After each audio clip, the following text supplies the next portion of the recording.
Okay, hello everybody. How you guys doing? My name is Mark. This is Why I Hate the World. Welcome, welcome, welcome. I know we skipped a week there. Had stuff to do, but I didn't want to skip this week because we have lots of things to talk about out there. So I think we're gonna have a little bit of fun this week, because if you just focus on bad news all the time, like doom and gloom, it can get a little depressing. I could easily make my streams all about just the bad stuff that's happening, war and poverty and, global climate change and how everybody's going to die and all that. And even though that stuff is important, and I think we should talk about those things, you have to kind of decompress sometimes and just have a little bit of fun, or else you go crazy. You know what I mean? And what better fun is there than to make fun of stupid, idiotic conservatives and all of the really, really, really dumb things that they fill their diapers over as they clutch their pearls in righteous indignation over really the stupidest fucking shit, if you ask me. So here's the thing about the culture war, right, folks? Culture war used to be about important stuff back in the 70s and 80s and 90s. It used to be about censorship. It used to be about civil rights. It used to be about, freedom and treating people equally. And not just treating them equally, but also economic freedom. That is, you know, keeping the poor people from being screwed by the upper 1%, all of that stuff. That's what the culture war used to be about. And now the culture war is about basically whose feelings got hurt the most. Now, don't get me wrong. For us on the left, it still very much is about things like equity and equality and censorship and human rights.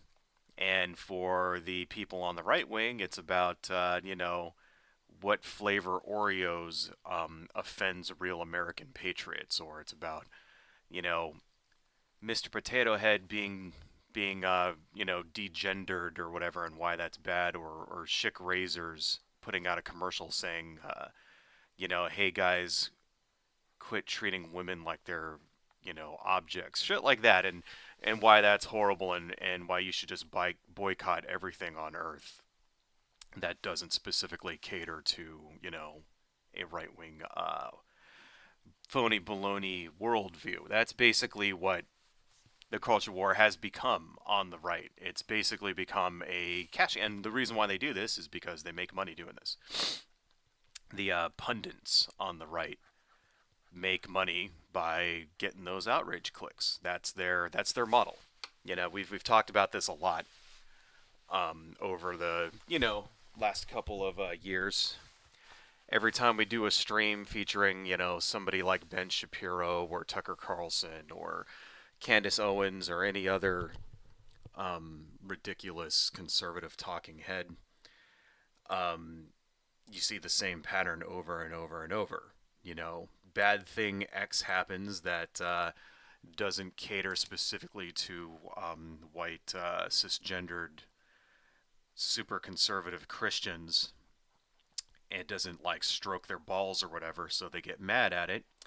And then the conservative talking head class goes out and publishes a bunch of really stupid ass content about why you should think that something like, I don't know, removing Dr. Seuss books that have, extremely racist caricatures, for example, or something of that nature, like why, or why you should like, why the latest M&M's package design, something like that, is the worst thing ever, and how that's going to destroy America or some shit like that.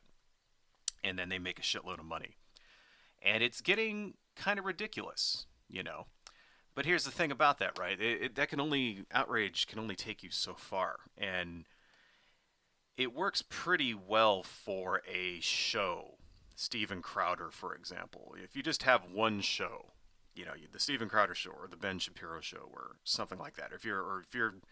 If that's who you are, if you're somebody like Candace Owens or Matt Walsh or that kind of thing, and this is what you do, that's fine. You can make your money doing that because your viewers will tune in every week to see what you're pissed at. But you can't make an entire network like that. At some point, if you're going to have a network that claims to um, report the news, at some point you're going to have to actually report news, or else people are just not going to be into that. You know, you can't. It's an unsustainable model to have outrage 24/7, especially when you claim that you're a news channel. That if people are going to you to get their information, and all you're doing is bitching and moaning about the latest brand of cookies or whatever that pissed off the MAGA people, that kind of thing, then that will cut your audience down. People will not go to you for news, and you won't really be that successful. And this is what we see with when you get conservative, basically outraged networks, things like the Blaze, for example. And if you know the Blaze with Glenn Beck was kind of treading water for years and years and years until finally there was some change in ownership, and now it's essentially being propped up by a left right wing billionaire. The Blaze doesn't actually make any money. So that brings us to the first segment that I want to talk about today, that being One American Network, which has been kicked off of the Dish satellite network. Luce the Hedgehog, how you doing? Socialism on roids. What's up, guys? Thank you guys for joining. So what's the story with this, right? Well, so One American Network, of course, is a really pathetic sort of Fox News imitator, right? That nobody really watches. And I only really know about it because of clips on YouTube. I don't actually watch their channel very often at all, and I only really sort of glance over it to see what they're talking about. And I'm not, you know what I mean? It is good to keep track of what the enemy is saying and stuff like that.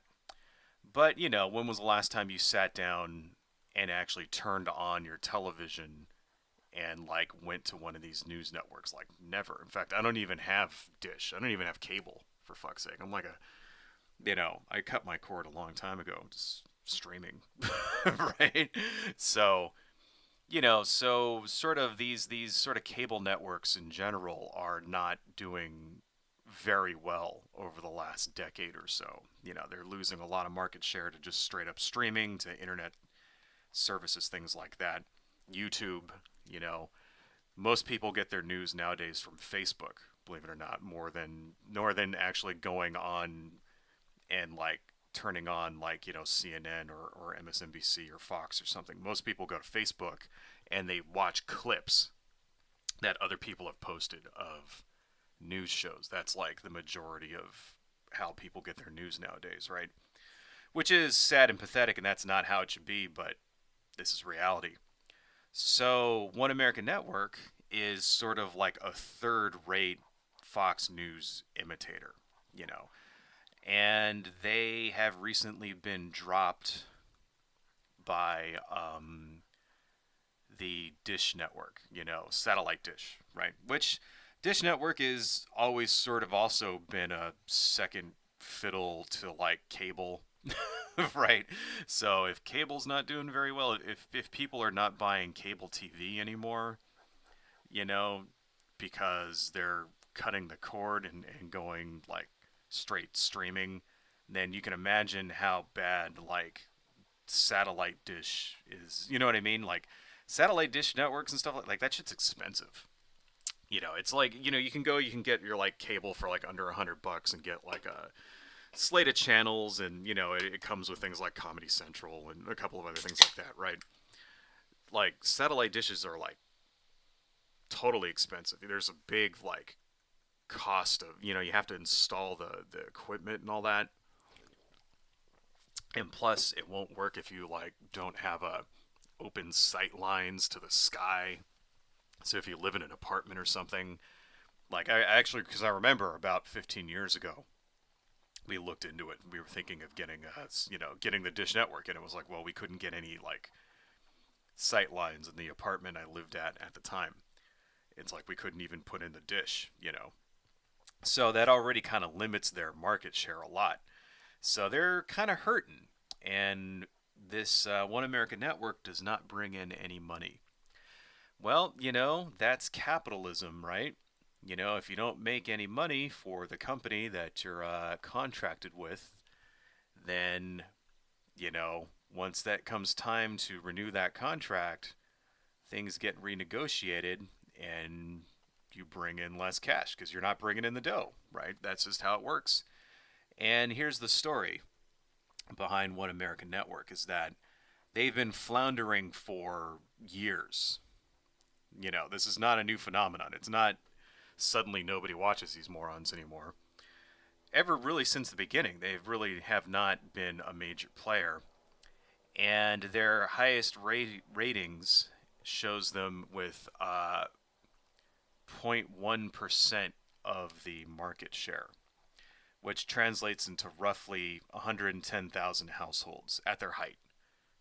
So ratings fluctuate throughout the days and months, stuff like that. But they can get very precise measurements because nowadays they can tell exactly how many people are watching at any given time. Because it's a satellite signal, they can see how many people are intercepting it, blah, blah, blah, blah, blah. And so, 100,000 people watching your channel at any given time sounds like a lot, right? It's not. 100,000 people is like not even it's like a mid-sized town somewhere. So this is like 100,000 people across the entire country.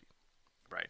Now they do get other viewers in other ways. They have their own sort of app, and then they have a website that you can pay for and go to and stuff like that. And then there's other streaming sites that they put their crap on. So there's other people watching them through the internet, but through the Dish Network, that's like very, very small potatoes. Like that's like fucking nothing.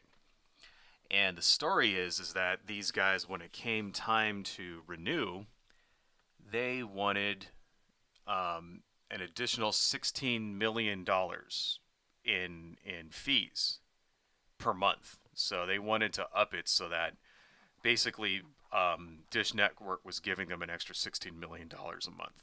And the way that would have to work is that the Dish Network would then have to raise their rates in order to compensate for that, because that money's got to come from somewhere.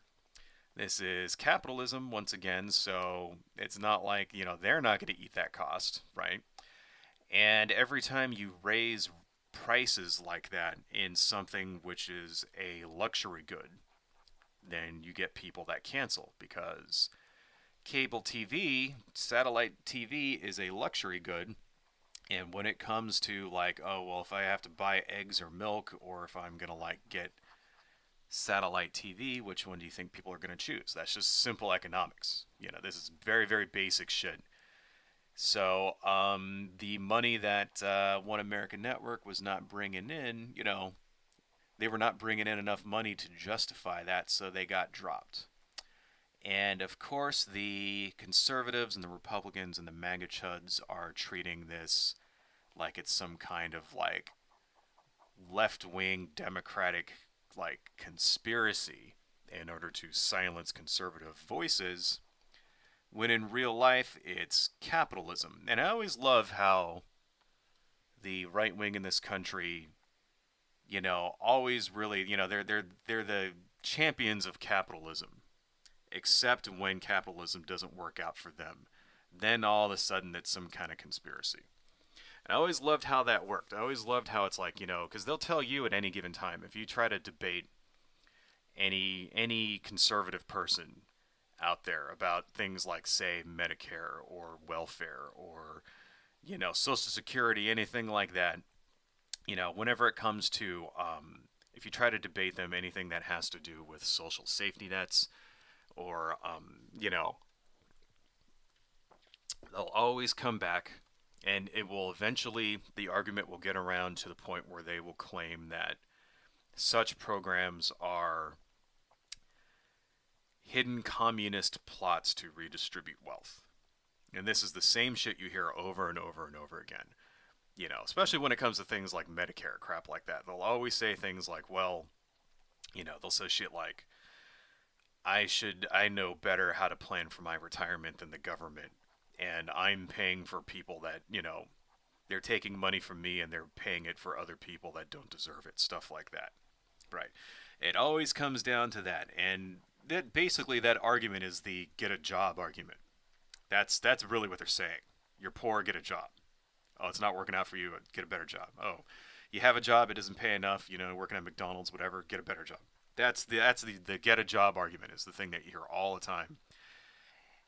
Except when conservatives fail at capitalism. Then it becomes it's a conspiracy. You know, then it becomes, oh, something's wrong. Oh, there's protectionism involved. Oh, it's the government stepping in and you know and regulating so that I can't succeed. You know, this government regulations somehow caused this or that, and that's why people are not going to my shitty fucking wannabe Fox News network anymore. Right. So that is basically the first thing.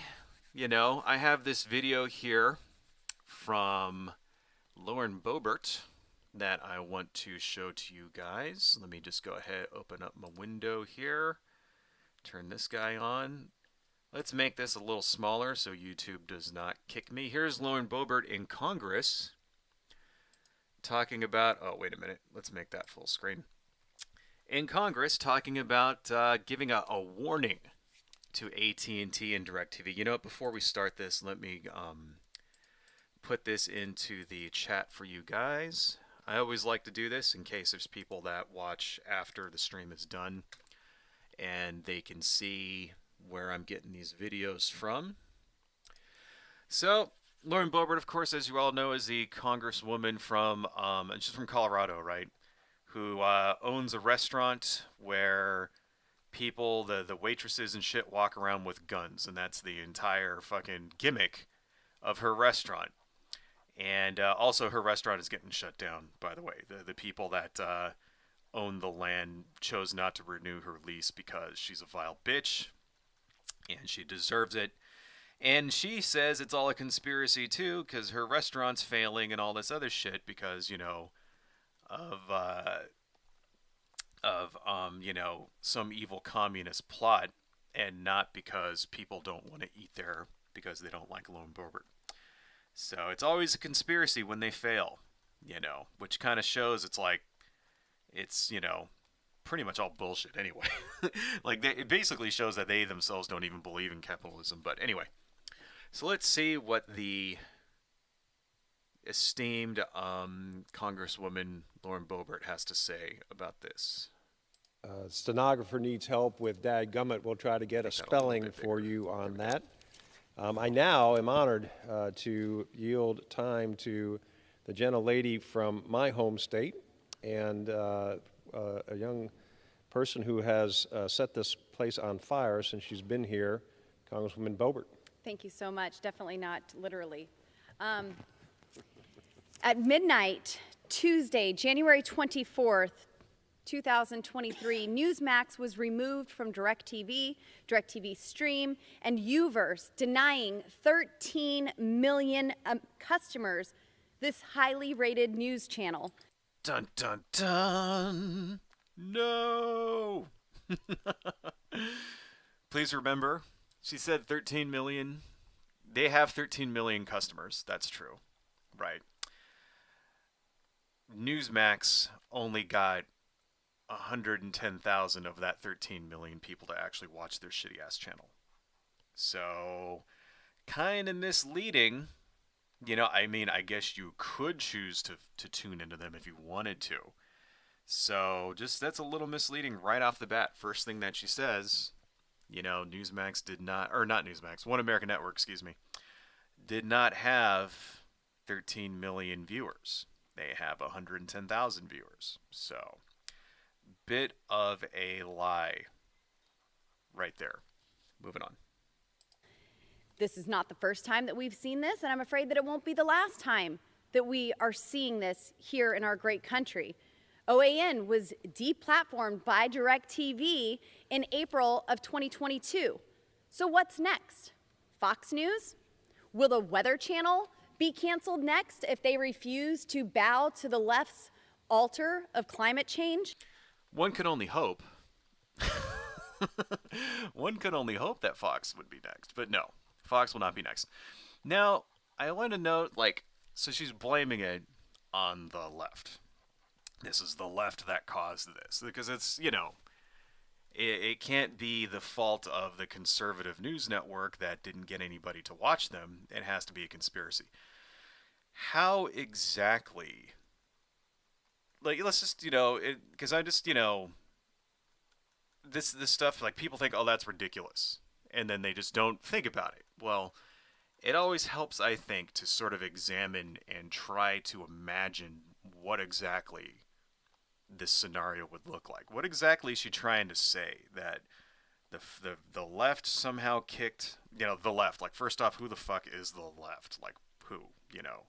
What, the Democrats did this, or communists did this? George Soros? Who exactly, right? Because that's kind of an anti-Semitic trope right there. When you say the left, that's in the minds of her constituents, right? The minds of her people that are at home with the Trump hats and the fucking Trump 2024 fucking flags and shit like that. Right? To those people, when you say the left, that's basically the same thing as saying the Jews. That's what it is. The left in general has become an anti-Semitic sort of dog whistle. It's right up there when you say globalists, when you say international bankers, when you say anything like that. That's, and now they just say the left, and now they know, okay, commies. And then when you say commies, well, really what they're basically saying is commies and Jews. So how does she propose, how does she propose that these people, who are they, number one? I'm assuming she means George Soros and shit, and I don't know, fucking Hunter Biden or something, I don't know. And then how do they, so now they run the Dish Network now? They're so powerful, this group of shadowy cabal of communists are so powerful that they're able to dictate to a satellite company, satellite TV provider, what they are and aren't allowed to show, but then so weak that we can't get universal health care in this country. It doesn't make any sense on its surface. Really, if you just really try to think about these things for literally half a second, if you just rub two brain cells together for a nanosecond, you realize that it's fucking stupid as hell. And that is who we're dealing with. We're dealing with people at home who are either too lazy or too stupid to go through the effort to rub those two brain cells that they have left over, Because, yes, we all know that the people that vote for Lauren Boebert and who listen to her are not this brightest, brightest light bulbs in the bunch anyway, right? But, I'm sure there's at least a couple of brain cells floating around up there, right? After they're done sucking beers all night or whatever, And that's basically the kind of people that would listen to that and believe it on its face and not think about it at all. That's essentially the conservative right wing and majority of Republicans in this country right there. And that's what makes these people so goddamn dangerous, because they, all the good Germans will listen to the demagogue immediately right off the bat, demonize whoever they say that they want to demonize, believe every single fucking thing they do, and then they go out and they act accordingly, which often ends up in violence, which we'll get to a little bit later. A little bit of political violence will end the stream with that. So, but it's just, it literally, like, that's all the effort it takes to just debunk this stuff. It's the smallest amount of effort. All you have to do is just listen to what the person says and think about it for like 2 seconds. And these people are too fucking lazy to even do that. All right. Lewis a Hedgehog, but what if the left is making mistakes sometimes, not in the context that I want to condemn them, but I want to save them? Well, the left does make mistakes a lot. And when I say the left, what I refer to is the political left. The Democrats, the progressives, the policy makers, and people involved in the government. I do, yes, that's what I mean when I say the left in this context. They do make mistakes all the time. They're, incredibly weak. And in my opinion, they're too scared to play the game. You know what I mean? Politics is a process, and I think often figures on the political left are too afraid to get dirty. You know what I mean? Like, they're too afraid. Like, we have a new paradigm now in politics, in American politics, and that paradigm is, you win by humiliating the other side. That's how, basically, we got to play it now, And Democrats in particular are, also other people on the left. I'm not saying just Democrats, but, political, pundits and other people who are politically active on the left, in my opinion, don't get their hands dirty enough. Right. What do I mean by get their hands dirty? There's certain stimulant things that people respond to. And the whole reason, like, I believe, well, not the whole reason, but one of the reasons why the right wing was able to capture that unshakable base that they have is that they capitalized on basically people's feelings.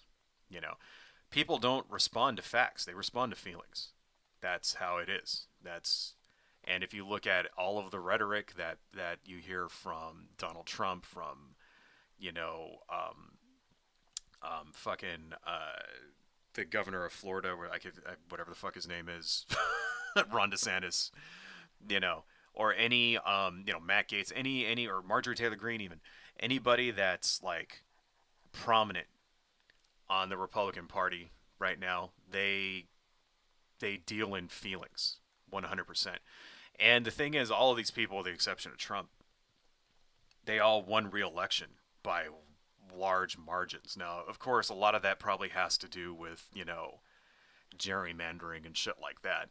Marjorie Taylor Greene, for example, lives in the reddest of the red districts. It's like, she's basically representing people that live in the woods with, like, fucking shotguns, like, ready to shoot people that step on their property, shit like that, you know what I mean? Like, but, so, yeah, of course, a lot of that is represented by that, but at the same time, it's like nobody was able to primary these people. They were the ones that survived the fucking, basically the purge of this last, like, election cycle. The weak Republicans, the Republicans that the constituents consider weak, all got primaried or lost. Right? These guys don't get primaried or lost. Why? Because they hit on that magic formula. They piss people off. They keep themselves in the news, and they gain political power because of that. Marjorie Taylor Greene is now in fucking, like, committees and shit. This is a woman that believes that the Rothschilds started wildfires with fucking lasers. This is no joke, right? Just QAnon believer and shit. Matt Gaetz is a fucking traitor. He's, like, being investigated for fucking pedophilia, like human sex trafficking and shit. Sex trafficking, right? Like, tried to overthrow the fucking election. He was one of the guys that, like, objected to the election results, shit like that. Anybody should have been able to, like, stomp him in the election. Like, if this was, like, the 80s, he would have got creamed. Like he did so many bad things that just would have ruined him. But the electorate has been pushed so far to the right because they know, they've been pushed so far to the right, and also because he knows how to capitalize on this stuff, and he won re-election without a problem. So it's like it's effective. That's the shitty thing about it. Like catering to the lowest human common denominator is effective when it comes to politics, at least when it comes to winning elections, shit like that. When it comes to setting the agenda, it's one thing we talked about last week. Like, why do the conservatives always set the fucking agenda in this country, right? We're always talking about shit that they talk about. In fact, my entire stream this week is just reacting to dumb shit that conservatives say. Like, why do we do this? Because they're masters at the game, unfortunately. You know what I mean? So it's a shitty game, folks, but that's the only one the man left us to play, right? Anyway, let's continue on a little bit, because this is only 4 minutes long, and I want to actually watch the whole thing because she's a joke. So she thinks, getting back to the video here, she thinks that, there's some kind of commie plot that the left has somehow forced Dish Network to drop a conservative news station, right?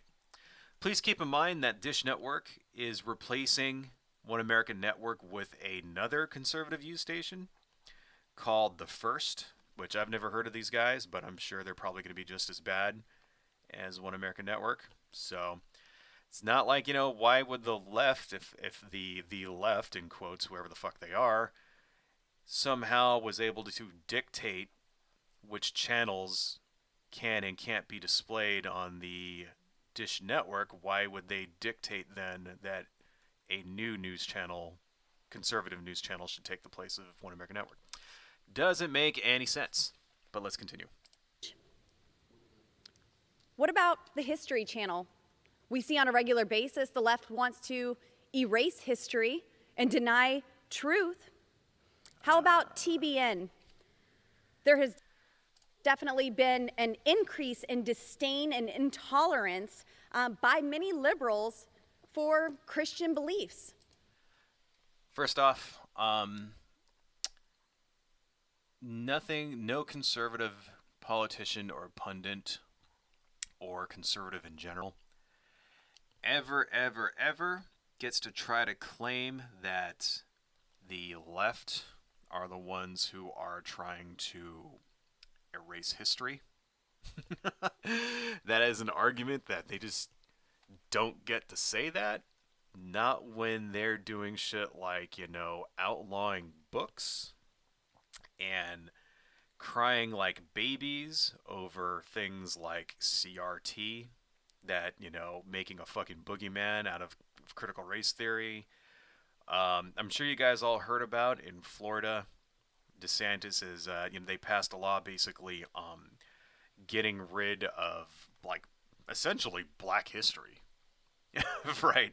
Like, they got rid of courses in courses that would teach Black Lives, like, the history of Black Lives Matter, and also, like, the civil rights movement, and some other things.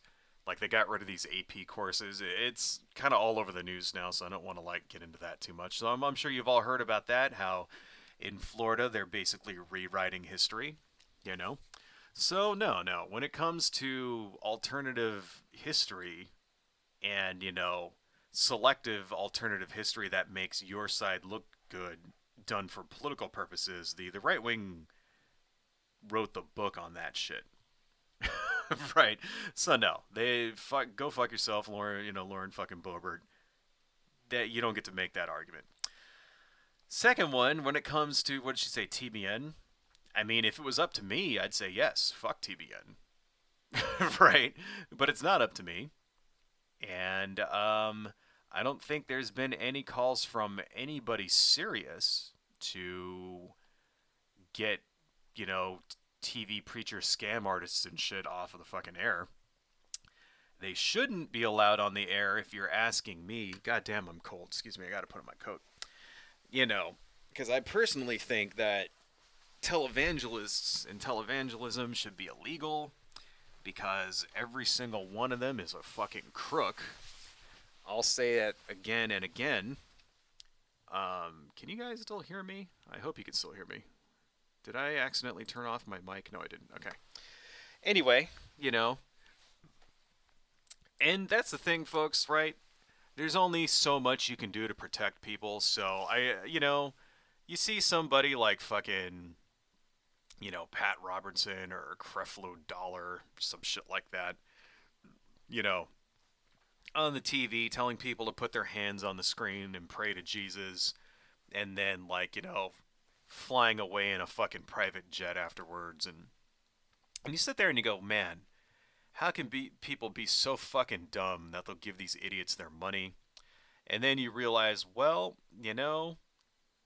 what am I supposed to do about that? This is a free country, and if you're a fucking idiot, I kind of like, who am I to like prevent you from like ruining your like, giving your life savings to some fucking TV preacher? Like I kind of see TV preachers as sort of like they're sort of like antibodies. You know what I mean? Like if, for example, you're stupid enough to give these people your money, then maybe you shouldn't have that money. Like maybe if you were like maybe if you actually did have a lot of money, you might do really bad things to people. Right? And so the TV preachers are sort of like antibodies that show up to suck out all the money from these communities of like weird, wacky religious rednecks and stuff so that they can't afford to buy like high-powered rifles and shit. Because like maybe like if they actually didn't give their money to TV preachers, they might go buy more guns and like shoot more people, and there might be more mass shootings in this country. So I don't know. So I kind of see it like that. It's like, yeah, TV preachers are sort of like an antibody produced by society in order to weed out those, in order to keep people poor so that they don't like cause havoc. So I don't know. I mean, I don't know. If I was in charge, I'd get rid of all these people because fuck them. But luckily for me, unfortunately, I guess I'm not in charge. Moving on. Lose the Hedgehog. There is an effort to get Peter Popoff off the air. Oh yeah. Peter Popoff is notoriously corrupt. He was actually caught way back in the day by James Randi. So one of the things Peter Popoff will do is that he would bring people in and then like be on stage and be like, the Lord is, oh wait, what the hell did I just do? No, go back to normal. Shit. I hit the wrong button, and now, okay, give me only web colors. How about that? No. Give me the normal, okay, there we go. Alright. I was gonna say, like, what the fuck? So he would get up on stage, Peter Popoff, and he would be like, God is saying to me that, is there a Susie Johnson in the audience, right? And then Susie Johnson would get up and then, then he would be like, I'm talking to God and God says your back will be healed or whatever. And what was happening was that when people would come in, they would fill out these prayer cards, right? And they would put their name and their address and what they were there for. Whether it was because they had a bad back or their feet were too fucked up or like their cousin's in prison, pray for them, or I got cancer, whatever. Right? And they'd fill out these prayer cards, and then Peter Popoff's wife would be up in a room reading these cards with a radio transmitter, and Popoff had an earpiece in. And he was basically, so his wife was just feeding him this stuff, and people thought it was like Jesus talking to Peter Popoff. And telling him that, Susie Johnson in Section C4 is here because her, like, son went blind or whatever. Right. And, completely humiliated his ass. And here's the thing, Peter Popoff, 20 years later is still on the air. There's absolute undeniable proof that this guy fucking scams people. And that he's a scam artist piece of shit, using people's faith in order to personally enrich himself. Which, if you are a Christian and you do believe in Jesus and God and all that, then I'm pretty sure you also believe that there's a special place in hell for those who manipulate and enrich themselves using the word of God like that. But yeah, and people still give this fucking idiot their money. It's unbelievable. I remember the first time I ever saw Peter Popoff. It was on TV, and this guy was selling vials of fucking magic water. Not even kidding. He was claiming that it was like water from some spring in Judea. And this was the spring that like Jesus himself got baptized in or some shit like that. Something like that. And claiming, and then he was reading all these testimonials like, oh, here's fucking Dan, whatever, Johnson from fucking, Punxsutawney, Idaho or whatever. And he took the magic water and now his dick grew 3 inches longer. Like shit like that. Like, you know, and it could be yours for only 5 installments of $49.95. Like the biggest fucking joke ever. And just like, how do people give these morons their I don't know. I'll never understand that shit. I mean, well, I do understand it, but I would never understand the emotions behind it. I understand how it works, like from an intellectual perspective, but I can never understand being so fucking desperate that you're willing to give a TV charlatan your life fucking savings. Like, I don't know. Anyway, we're totally getting off subject here. Let's listen to the rest of the video. Let's continue. Simply by saying we love Jesus. So is TBN next? Americans are tired of cancel culture. Conservatives are not being treated fairly. We're the ones who are censored by big tech. We're the ones targeted and called domestic terrorists when moms and dads show up at school board meetings. All right. We got to unpack some of this. We can't let these things go. Okay. So, first off, right, conservatives are treated unfairly, right? Remember, this station only got 110,000 people to watch it.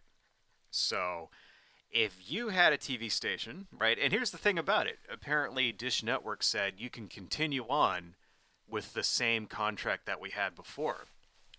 And the reason why they got dumped, once again, is because OANN, One American Network, OANN, wanted an additional $16 million a month. Like, per month. That's what they wanted. And it was like, well, no, because you guys only get 110,000 people to watch you. There's more than 110,000 people in, like, my neighborhood. Like, the suburb that I live in. Just to put that in perspective. 110,000 people is not a lot of people for, like, a city. It's like a medium-sized city, right? If you think, like, they had, what did she say, 13 million viewers, and 110,000 of them watched this. That's like nothing. Yeah, like they said, 1%, 0.1%, right? So not even 1%, 0.1% of the viewership there. And they want $16 million. So it has nothing to do with cancel culture, right? At all, right? Nobody is shaming the Dish Network into not carrying this stupid fucking like thing. It's because they're not making money. It's capitalism. What she's actually really mad at is capitalism. But it can't be that, obviously. They're not allowed. That's the other thing with conservatives. Conservatives they always fail upwards every fucking time. Right? And it's like, oh, here we go. Here's the one, example where they're not being allowed to fail upwards, and they cry like little pathetic babies. You know what I mean? So that's the first thing.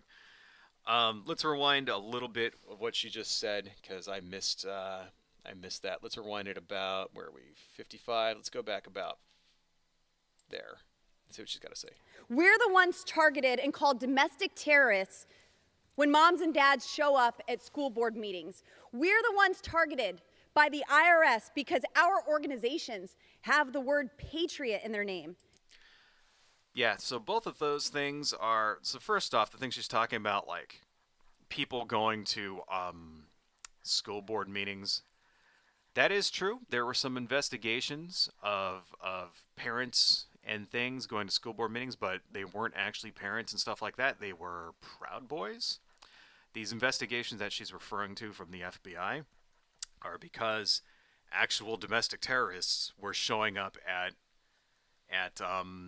school board meetings, right? Because this is actually a thing that's been happening. Proud Boys and what's that other people? Those other assholes, the Oath Keepers, and then like those other morons, Patriot Front. You know, those douchebags that walk around in like khakis and like blue shirts. You know, those guys are showing up at school board meetings and intimidating people, right? You know, basically what they're trying to do is they're trying to take over school board meetings all around the country and kind of force them to get rid of all LGBTQ content in their curriculums. That's really what it comes down to. It's another facet in the culture war. They've essentially politicized school board meetings, right? So that's why these investigations have been started, you know, because you're not allowed to do that. You're not allowed to go and intimidate people and threaten to beat people's asses and shit. And if it's like a nationally, like, you know, organized thing, like if they can prove that this is an effort from, like, say, the leadership of these fucking domestic terrorist groups, then they can do something about it. They can bring racketeering charges, right? So yeah, there is an investigation there, but it's not going to John and Jane Q. Citizen and saying, "Oh, you're being targeted because you're conservative." No, you know, she's basically just lied about that, right? That's what that is. The second thing where she said the IRS is targeting, you know, our organizations because they have the word patriot in it, that comes back to that's an Obama era accusation, and what it was that the IRS went and looked at a bunch of super PACs and did basically a random audit. And it turns out that they didn't actually audit any super PACs that had, you know, that were conservative. What they actually ended up auditing was a couple of Democrat liberal ones, right? So it's sort of a baseless accusation, but it's been one of those sort of like mini conspiracy theories that's been floating around the right wing for like at this point more than a decade. You know, that what it was, the conspiracy is that Obama weaponized the IRS in order to destroy, like, you know, conservative action groups. And it's like, there's zero truth to it at all. You know, nobody can name anyone that, like, the IRS didn't destroy. They didn't even audit any of these people. It was like something that they found like a memo saying that, okay, well, we're going to take a closer look at, you know, these specific groups because they have, you know, because they were spending money to directly benefit candidates, right? And when you have like these sort of 501 super PACs like this, you're not allowed to actually benefit a direct candidate. You're not allowed to, like, you can make commercials saying vote for, you know, like you can donate money to candidates. Like the rules are very like weird, but you're not allowed to like endorse one over another kind of thing. It's very like strange, and that's basically what was happening. Is these 501, they were being used as slush funds essentially, set up by the candidates themselves in order to skirt you know, campaign finance law, right? Which is something that everybody knows they do. And that's the real shitty thing about all this. Everybody fucking knows that this is something that's been going on for years and years and years. But the laws are written so fucking loose because they're basically written by the people that benefit from the corruption. So that's why they're so loose, right? So anyway, what basically both of those things are just bullshit. She's just basically spouting conspiracy theories and bullshit that have no basis in fucking reality, you know?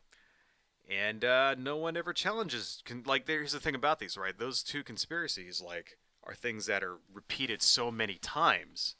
Nobody ever fucking, like, talks about them anymore. We just let it go. Now, it's been repeated so many times that now it's just, most people just accept that as fact. And it's like, no, it's not fact. Anyway, let's continue. If you're a conservative pastor, the government persecutes you. If you're a liberal pastor, well, Joe Biden shows up to your church, whether he realizes he's there or not. Which conservative pastor has been persecuted exactly? Can you guys, is that something that's happened recently in the news? Did I miss that? Like, can you name any pastor out there that has been, like, what, Joel Osteen maybe? Because he got caught fucking laundering money? Is that what she's talking about? It's like she just made it up, you know, and that, like, that's the thing. They can just say this, like, it, the state of our political discourse is so pathetic. Nobody fact checks anything.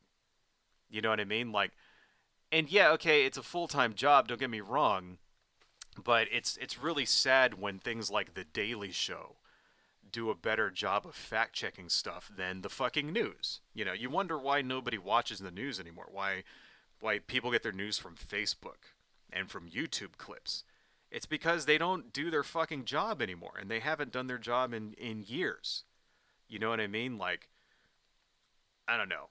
The closest thing I can think of, there's a guy on MSNBC who's sort of like a Rachel Maddow wannabe, Indian guy. I can't remember his name.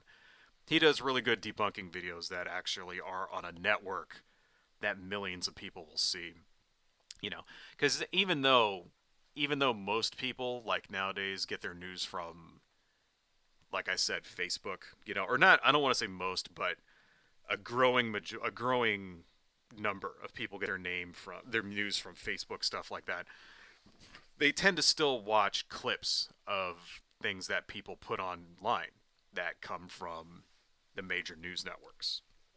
You know, it'll either be pundits, like something like the Young Turks, or even on the conservative side, like Steven Crowder or some shit like that, or else there'll be news clips. Someone will clip out, you know, something from MSNBC or Fox or something, and they'll put that online, and people watch it that way. So it's not like the power or importance of traditional news media is like kaput. Like, no, that's not the case. They're still very influential. It's just people aren't watching it through cable or satellite TV anymore. They're just watching it online. So, something to keep that in mind. Anyway, let's continue.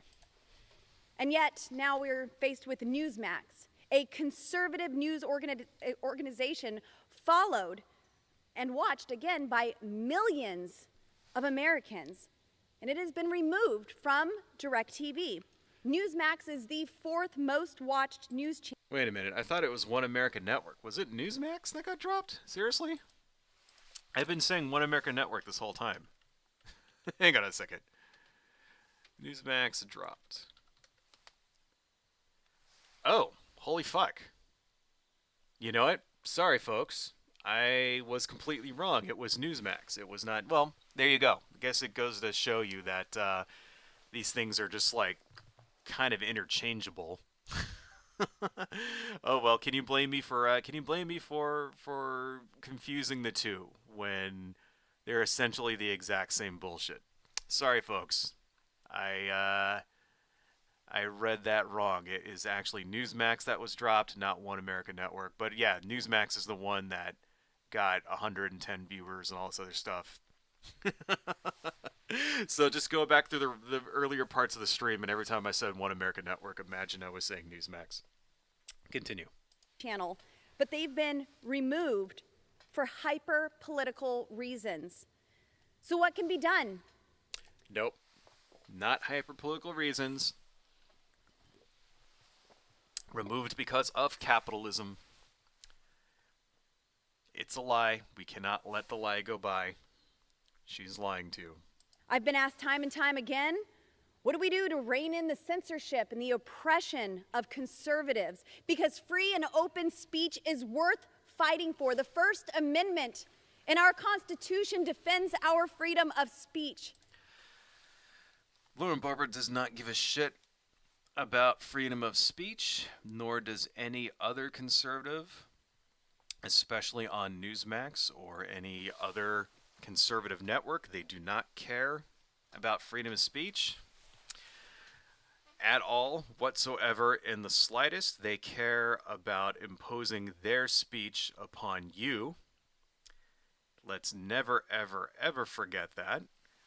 If they had the opportunity to impose their speech on you, to remove your ability to engage in free speech, to impose their religion on you, right, to censor the shit that you're saying, if they had that opportunity, they would take it immediately. Conservatives only care about free speech when people don't want to listen to what they have to say. Right? That's why Newsmax is being dropped. There's no controversy now out there about anything that anybody said on Newsmax. No controversy. There's no boycotts, no cancel culture. Nobody got pissed because they said something racist or whatever, because they say shit like that all the time. They say untrue racist things all the time, right? There was no any particular event or thing that they did that got them to get dropped. They're getting dropped because they don't make any money. So it goes to show, it's like they're falling back on free speech. She doesn't give a fuck about free speech. Moving on. And that's something that we will continue to pursue, to preserve, and never let the left take away from us entirely. So here's where we will start. Such bullshit. AT&T, as long as you continue to censor conservatives and attack the press, I will make it my personal mission to strip the wasteful, ridiculous federal subsidies you receive. AT&T. Okay. So, this is very kind of funny here. She just said all of this shit about free speech, right? Well, corporations also have free speech, do they not? Because according to her, according to conservatives, according to corporatists, corporations are people. I myself personally do not believe corporations are people, but the conservative Republicans in Congress do. Mitt Romney, for example, right? Pretty sure, and that is how the law treats them. They treat them for all intents and purposes as people. This is why if you work for, say, McDonald's, and you serve somebody a cup of coffee that's super hot and it burns them, they don't sue you personally, they sue the corporation of McDonald's, because McDonald's is, for that, it's a legal entity. It's considered a legal person. So that's what they mean when they say corporations are people, right? As such, corporations also have the right to engage in free speech. This, unfortunately, I think is bullshit, but that's what the Citizens United case was all about, saying that corporations are people. They have the ability to engage in free speech, and the way they do that is through money, right? This is also something else that the conservatives really, really wanted. Did they not? Right? I think this is bullshit. Just letting you guys know, this is not what I think. If I was in charge, these things would not be true. But this is legally how the tree shook out, how the branches shook out. And people like Lauren Boebert, that's what they wanted, right? And now she's basically trying to say that, well, we're going to impose our speech on this legal person. She's threatening AT&T, which, she's basically saying your freedom of speech doesn't matter anymore. Your corporate personhood is no longer serving our purposes. So we're going to impose on you. And it's just, because it's funny, because 2.5 seconds before, she was just screaming and hollering about free speech and how it's so precious and all that. And now she's going to take away the free speech of AT&T. Now, I personally, like I said, I don't believe AT&T should be considered a person, but that's what it is legally, right? And legally, a corporation does have the ability to engage in free speech. that according to Citizens United. It doesn't have to be through money, though. A corporation has the ability to drop people, for example, if they do something that goes against their bottom line, like not make enough money, or even let's say you do something like, say, Kanye West, and you lose your mind and start saying a bunch of anti-Semitic bullshit.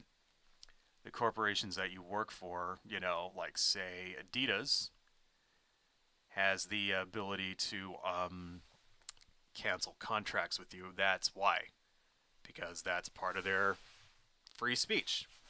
Along with the First Amendment is not just free speech. Remember, First Amendment is also freedom of association. You are free to associate or not associate with whoever you want.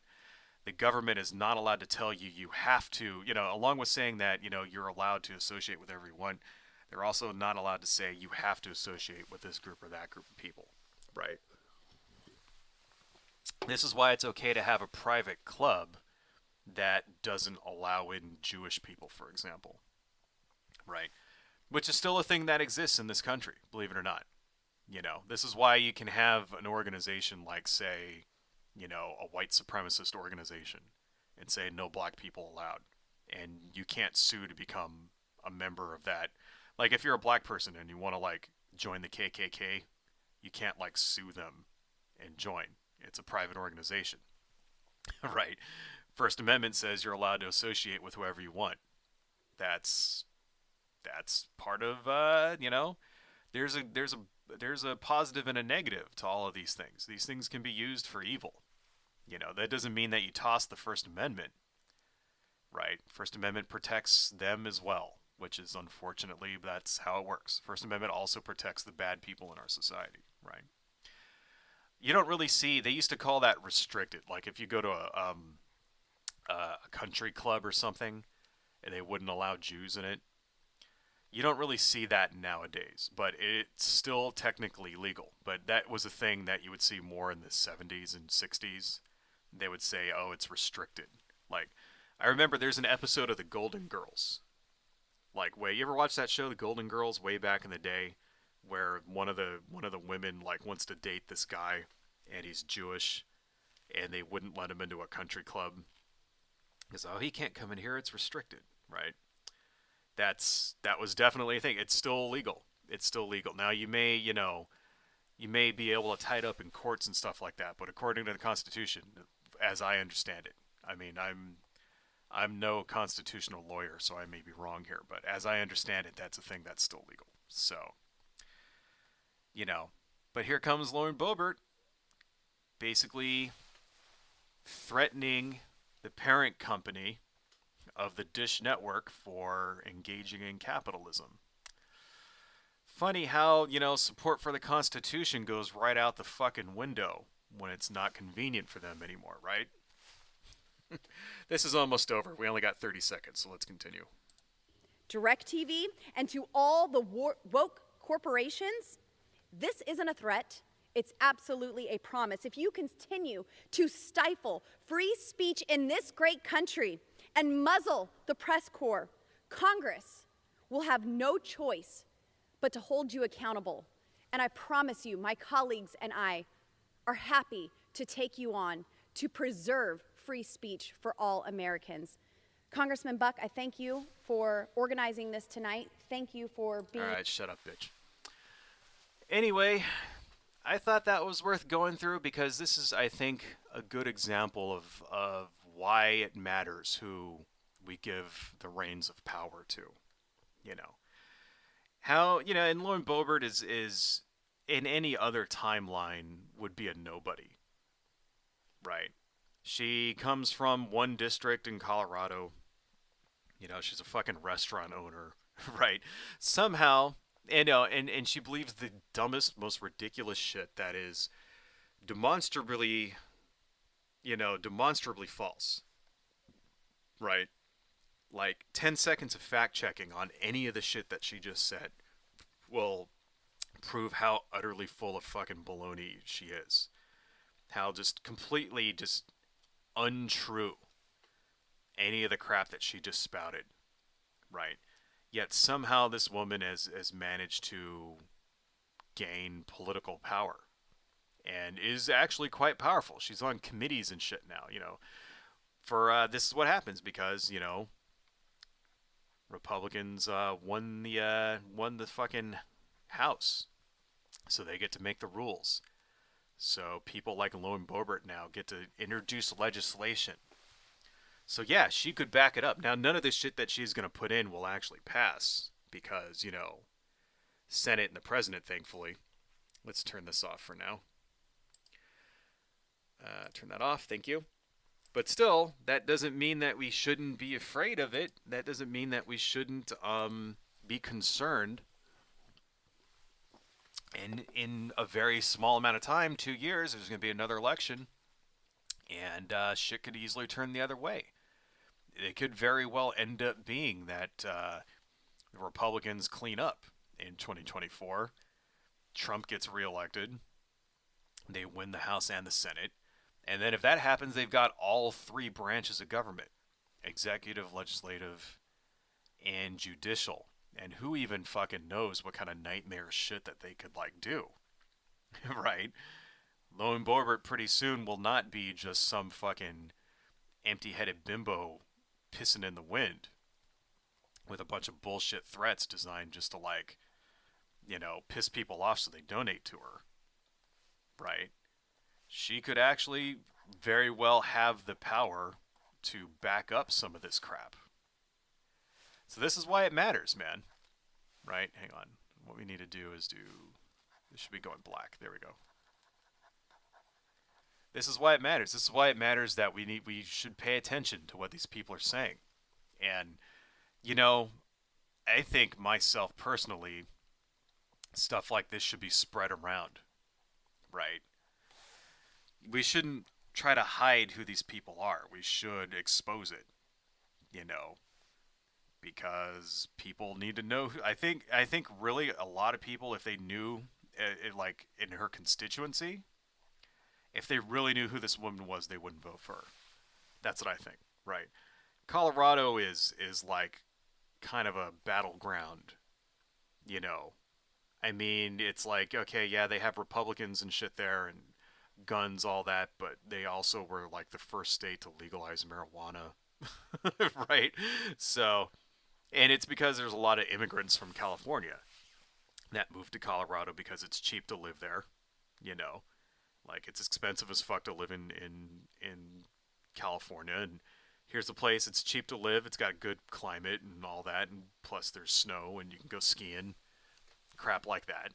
And it's a good place to live, and that's why lots of rich people from California move there, and that's why it's now a battleground state. Well, those are the people that can unelect people like Lone Boebert. So, this is why I think it's important to spread this shit around. You know what I mean? I don't know.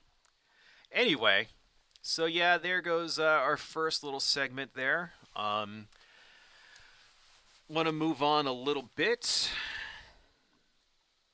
You guys play video games? I love video games. I am very lucky that I married a woman that also likes video games. And one thing that my wife plays all the times is The Sims. You ever play Sims? I never really got into The Sims. I played it a couple times, and it's fun, but it's a little too open-ended for my tastes. Plus there needs to be more ass kicking in it. I like games where shit blows up and monsters and crap like that. The Sims is fun though. It's fun, and you can do a lot of things with it, So my wife religiously plays The Sims. She's been playing it for years and years, all the way from the first version. So why am I bringing this up? Because The Sims has done a few things. They've had an update recently which allows for things like medical wearables, and one of those medical wearables, which are basically things not wheelchairs, but hearing aids and stuff like that. Right, because, one of the things that The Sims likes to do is it likes to create content so that people can make themselves. Like it's a very like a that's one of the appeals of The Sims, right? Is it the sort of like self-insert quality that you can make yourself, you can make your friends, you can make your family, and you can sort of insert yourself into the game in that way, right? Like directly. So what they did is they made a medical wearable, which are vasectomy scars, or double mastectomy scars, excuse me, for trans people, basically. So if you are a trans man and you've had a double mastectomy, then you can add these scars to make it look a little more realistic, and that way you feel more like it's an actual representation of you, right? So because this is something positive for the trans folk out there, the right wing has, of course, gone completely, utterly fucking bananas over it, lost their fucking minds. Here's let's see, something I want to show you guys. This is from Libs of TikTok. I try to avoid this stuff as much as humanly possible. But, you know, like I just got finished saying, sunlight is the best disinfectant sometimes. Libs of TikTok, the Sims game announced a new update which has the option to make a teen character non-binary or transgender by giving them double mastectomy scars and chest binders. The Sims is advertised for ages 12 plus. You're teaching young healthy girls that it's okay to chop off their breasts. Excuse me. I want to point out the way that this is written. You notice how there's this big gap here where it says The Sims is advertised for ages 12 plus. There's this big gap, right? So that right there, because, you know, these are very sort of subtle rhetorical devices that, you know, you can even, you know, even in writing, you can use like just the way that writing is formatted in order to make a point. What does that do when you separate a line like that? It emphasizes it, and it's supposed to make it look like, you know, this is something important that you should ponder and pay attention to. So it brings your eyes to it and makes you think, like it makes it seem like this is something that you should be thinking about. This is the important part. The important part. The Sims is advertised for ages 12 plus. That's what this is trying to tell you right here. Right. Why is that such a big deal? You know, like that's the thing I never got. Like, I don't know. We'll get to that in a second. But let's just see what exactly she's saying here. So now here's the, you know, we can actually go to this and open it up. Right. You can do things like you can do, so this is actually from The Sims. You know, update is with content including medical wearables, binders, shapewear, a light switch, and more, including bug fixes and console gameplay improvements. What's the light switch about? My wife had to explain this to me. The light switches in The Sims don't actually do anything. Like when you walk into a room, the light just turns on by itself. You know, so, but people want to have light switches because they want their house to look, you know, realistic. Right. So they introduced a light switch that you can put on the wall, but it doesn't do anything. It's like as soon as you walk in the room, the lights automatically come on. It's just a little decoration. Right? So that's the kind of game that The Sims is. And I want to notice a couple of things. We have the picture. You know, here's a guy with the mastectomy scars. You can't really see it. This person in the middle is a male body frame, but with, you know, female gender. So you can choose the frame. You know, they could go like masculine from feminine body type, and then you can add, you know, your gender on top of that, so that it's a more realistic look when it comes to, say, a trans person, right? Stuff like that. You know, shapewear is binders, so you can be biologically a woman and then you wear binders so that your breasts don't pop out. Stuff like that. So you can make it realistic like that, because that's what people really have to do. in real life in order to, present the way they want to present. Because what you could do in The Sims before is that you could just go in to the character creator thing and just make the breasts any size you want, or you could even have no breasts, right? But that's not realistic. People like it when it's real, when it's realism, right? Or in this sense, because this is like because the thing is about The Sims is not realistic at all. You know, it has talking fucking like zombies in it, and like vampires and shit, and like cow plants that eat people, and like people getting abducted by aliens and men getting pregnant. Like that's a thing you can do in The Sims. You can have like an observatory or a telescope, and then if you see a UFO, it'll come down and abduct your sim, and then your sim will get pregnant, whether it's a man or a woman. So yeah, I mean, I'm not saying The Sims is realistic at all. It has all these fantastical things in it, but when it comes to representation, the way you make your sim, they want to make it realistic as possible so people can recreate themselves, because that's the thing people do. People wear shapewear. People have, body frames that, and then their gender expression is different. And that's so if you want to make someone that looks more like you look in real life, and you happen to be a trans person, these things are for you, right? And there's been stuff like this also in The Sims. The thing about The Sims is that there's been custom content for all of these things for a long time. Like, there's a very, very active modding community in The Sims where they make everything from houses to spaceships. I mean, I'm not even kidding. Like, my wife showed it to me. Like, you can download, like, the fucking Enterprise. You know what I mean? Like, or, like, some giant mansion that's, like, impossible. Stuff like that. Or, custom content for years and years and years that addresses things like this, right? And hacks and mods and stuff. But the big deal is that, well, now it's like, this is like an official update that they've released. And this is what's making, like, all the conservatives fucking fill their diapers over it. Right? So, I want to show you a article. This is from Fox News. I am sorry to subject you people to Fox News, but, it's good to pay attention sometimes. There's the article. Gamers' parents shocked after popular kids video game promotes new transgender top surgery scar update. The Sims 4 also allows non-binary players to select they/them pronouns in the game. First off, The Sims is not a popular kids video game at all.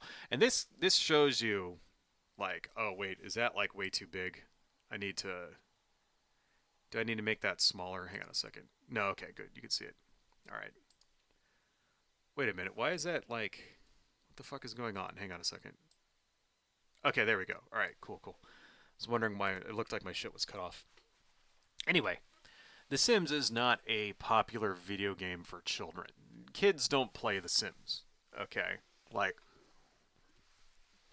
small children, it does say it's for 12 and up, but 12-year-old kids aren't playing the fucking Sims.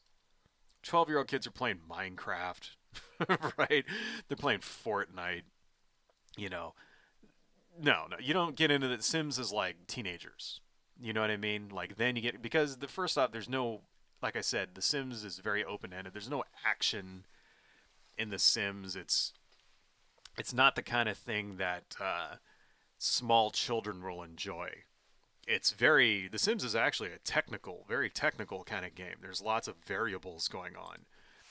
And there's really no point to it. And that's part of the reason why myself personally, I never really got into it, because there's no way to win exactly.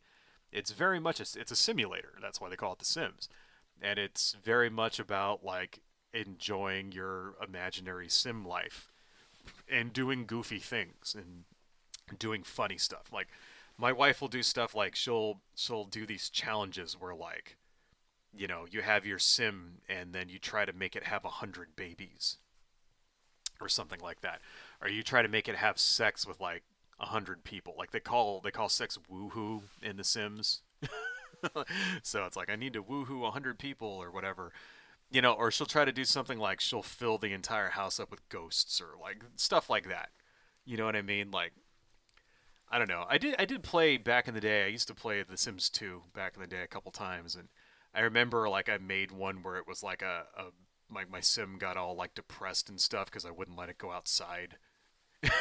Right? And then I tried to make the house into like this like maze or whatever, but it never really worked out. I don't know. It was funny. So, I have played it a couple of times, but she's really into it more than I ever was. Um, so yeah, it's not really for kids. This thing here kind of shows you, okay, where it says allows non-binary players, right? Well, that has been a thing for The Sims forever. They way back in like May of 22 last year, that's when they did the pronoun update. So this has been around for like a year already, you know, where they did a thing where you could choose the pronouns or you can even add your own. So you can make it so that it says they, them, or he, she, or else you could put in, if you're into all those other weird ass pronouns like zer and shit, you could just add those if you wanted to. So that's like not a new thing. That's been there forever, right? It's also been, if you guys didn't know this, The Sims has also always been woke since even before day one. This is a story my wife told me. I was not aware of this. Back in E3 in 1999, when The Sims 1 was being shown, there was a demo running, and there was a lesbian kiss in the demo. Like, this is before it even came out. Right, the very first Sims game, because it was just programmed like, and it's just something that happened in the background, right? Because the way it works is that there's like an attractive meter, and then you can do certain actions in order to make your sim attracted to somebody else. So if you're trying to get like another like NPC sim to fall in love with your sim, then you can like do these certain things, and according if that sim has like these likes and dislikes, then it'll fall in love with you, right? And in the demo in E3, two female sims went and sat down on a bench and were talking to each other, and then they like fell in love and kissed, and that was like a big fucking deal. Right? And so it's like, and the thing is that got it, and they embraced it even way back then. And so this is something that you've always been able to do, right? So let's read a little bit of this article, Um, let's see. Sims 4 called itself the ultimate life simulation game on its website, announced that it would allow players to give characters top scars that come from breast removal surgery. The announcement drew a swift backlash online, with many gamers and parents expressing their horror that a game, especially one that is marketed to children, would promote transgender surgeries. The Sims is not marketed to children. It is not marketed to children, right?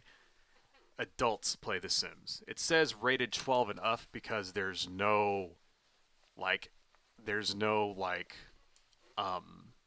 violence in it. That's why it says 12 and up, right? You're not killing zombies or shooting monsters in the head or burning people alive in The Sims, right? You know what you can do in The Sims? Have sex. Like I said, they call it woohooing, right?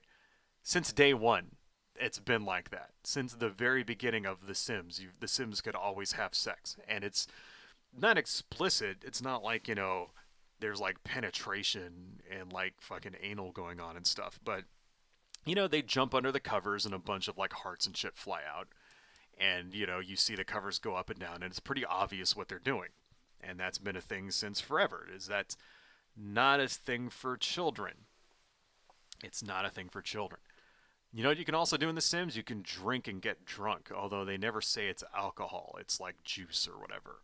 But it's pretty obvious that your Sims are getting wasted. Right? And, another thing, men can get pregnant in The Sims, and that's been a thing forever. And even since like the first one, since like The Sims 2, you were allowed to put like, I even think in The Sims 1 you were able to do this. You were allowed to dress a man in women's clothing and a woman in man's clothing, male in female clothing, vice versa, right?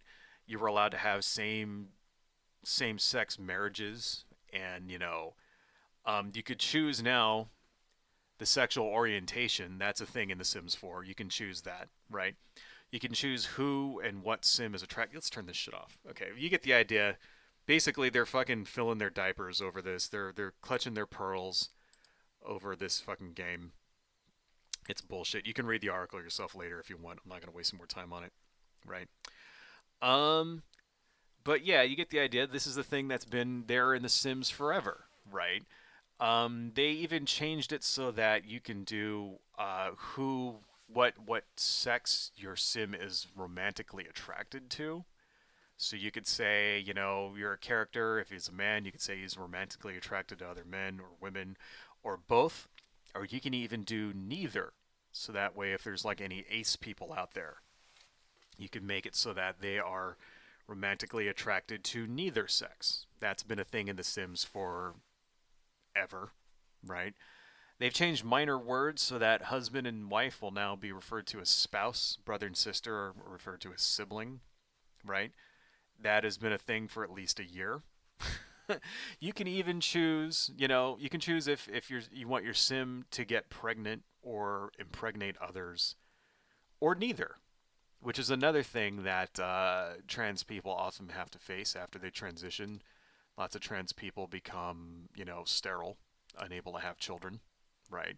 Especially if you get bottom surgery, that's a thing that can happen, right? Um, you can even choose if your sim pees standing up. These have been things that they have been in The Sims, especially The Sims 4, but they've been in all iterations of The Sims for a very long time, you know.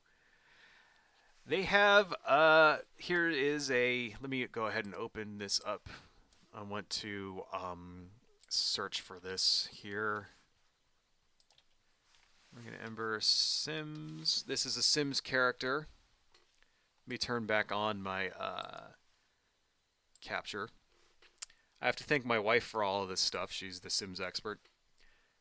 This is Morgan Ember, who is a pre-made sim. So what it is in The Sims is you can create your own characters in The Sims, and then they also have these sort of pre-made characters that walk around that you can interact with, like Mrs. Crumplebottom and stuff like that. Like Mrs. Crumplebottom is a sim that if you do public displays of affection, she'll show up like this old lady who's all prudish and like hit you with her purse and stuff. But here is a pre-made sim named Morgan Ember, who is came out with the Magic Realm expansion. So just to show you how realistic The Sims is, they have like a Harry Potter expansion where you can go and learn magic spells and go to Hogwarts and shit, but they call it something else because it's in your Hogwarts, right? So it's like legally like distinct Hogwarts that you can go to and learn magic spells. And Morgan Ember is a trans character that is, that's been in The Sims for a very, very long time. All right. In fact, if we go down to Simology, oh, here we go. Gender identity. Morgan's gender settings are customized in Create a Sim, leading to some disagreements within the community whether Morgan is or intended to be a non-binary, transgender, or intersex. Right? So, not a new thing. Here's another one that I want to search for. This is the Hecking family. There we go. Okay, this is the Hecking family, which is 2 male Sims and a dog, who are a couple. These are also pre-made Sims that were made by the company. So, having same-sex relationships has been a thing in The Sims for a very, very long time. This comes from so we have Brent and Brent, and this comes from there was a Twitter where this guy said rate my dogs. In fact, let me see if I can actually find that because it's funny. Let me see if I can find Twitter rate my dog Brent. It was a meme. Let's see. Here it is. what this comes from is this Twitter handle where a guy says, rate my dogs, and this guy named Brent came and said, your rating system sucks, just change your name to Cute Dogs. And then everybody replied, why are you so mad, Bront? They're good dogs, Brent. Right. Well, Brent, we love it, and people are doing so. This was like a meme where people were responding to this dude and like calling him different things, messing his name up, you know. Right. So that's where the Hecking family comes from. That's why they're named Brant and Brent. Right. Pre-made gay Sims. So that's been a thing like literally forever in The Sims. You know, like I said, even men can have children in The Sims. Men can get pregnant. You know, an alien will come and abduct a man, and he'll come back and he'll be pregnant. That's been a thing since The Sims 2. You know, even since The Sims 1, right? What it is that, you know, way back then, you know, in order to have a kid in The Sims 1, what you would do is that you would just kiss a bunch of times. And then one of the Sims would say, hey, do you want to have a baby? And then if you said yes, then a baby would just magically show up. But even way back then, it didn't have to be male, female. You could have 2 women have a baby. You could have 2 men have a baby. So, you know, and then like I also said, The Sims also has vampires and shit in it. So it's been a thing forever. Right? Literally forever, The Sims have been woke. And it just kind of goes to show, like, you know, like when nothing, you know, why are they so pissed off at The Sims? Because there's nothing else going on right now. They have nothing to be mad about. You know, the jobs report comes out, January jobs report comes out, shows that there's like, you know, the lowest unemployment in this country since the fucking 60s. Right? And they got to keep that hate train going. You know, they realize, oh, people are actually, you know, people might forget that we're supposed to hate liberals. We're supposed to hate commies. So we got to come up with some shit. Well, I don't know. Here's some transgender stuff in a video game that fucking kids don't play that we can get mad at. It's all bullshit, folks. It's all like, this is how these people make money, by drumming up fake, phony baloney outrage that literally no one cares about. No one ever nobody, you know, like when we just said, oh, parents are mad at, no fucking parents are mad at this. Right? There's like literally 0 people out there pissed off at The Sims that they can get, you know, that you can get a double mastectomy now. Literally nobody. None of the people that play it are mad at this. In fact, this is what the people want. You know, The Sims is a very weird game. Like, they asked, like, what, you know, I remember once there was a poll about, like, what people wanted, and it ended up being laundry. Like, people wanted the ability to do laundry in The Sims. So, The Sims community is very, very, you know, very woke in and of itself, right? And, you know, so no, none of the people that were playing the game are mad at it, right? Nobody in general, because if you don't play Sims, why would you give a fuck? It's not even fucking, like, marketed towards children anyway. It's made up bullshit. It's made up bullshit so that they can get anger clicks, because this is how the right wing, this is how they make money now, because nobody watches their shit, so they got to make money somehow. Right? It's pathetic, absolutely fucking pathetic. And you know, then Lauren Boebert goes and tries to pass laws based on this shit because she's a fucking moron. I don't know, folks. Anyway, so I just thought that shit was funny. One more thing I want to talk about here. This is Ben Shapiro. We're going to make fun of Ben Shapiro. Shut up, Ben Shapiro.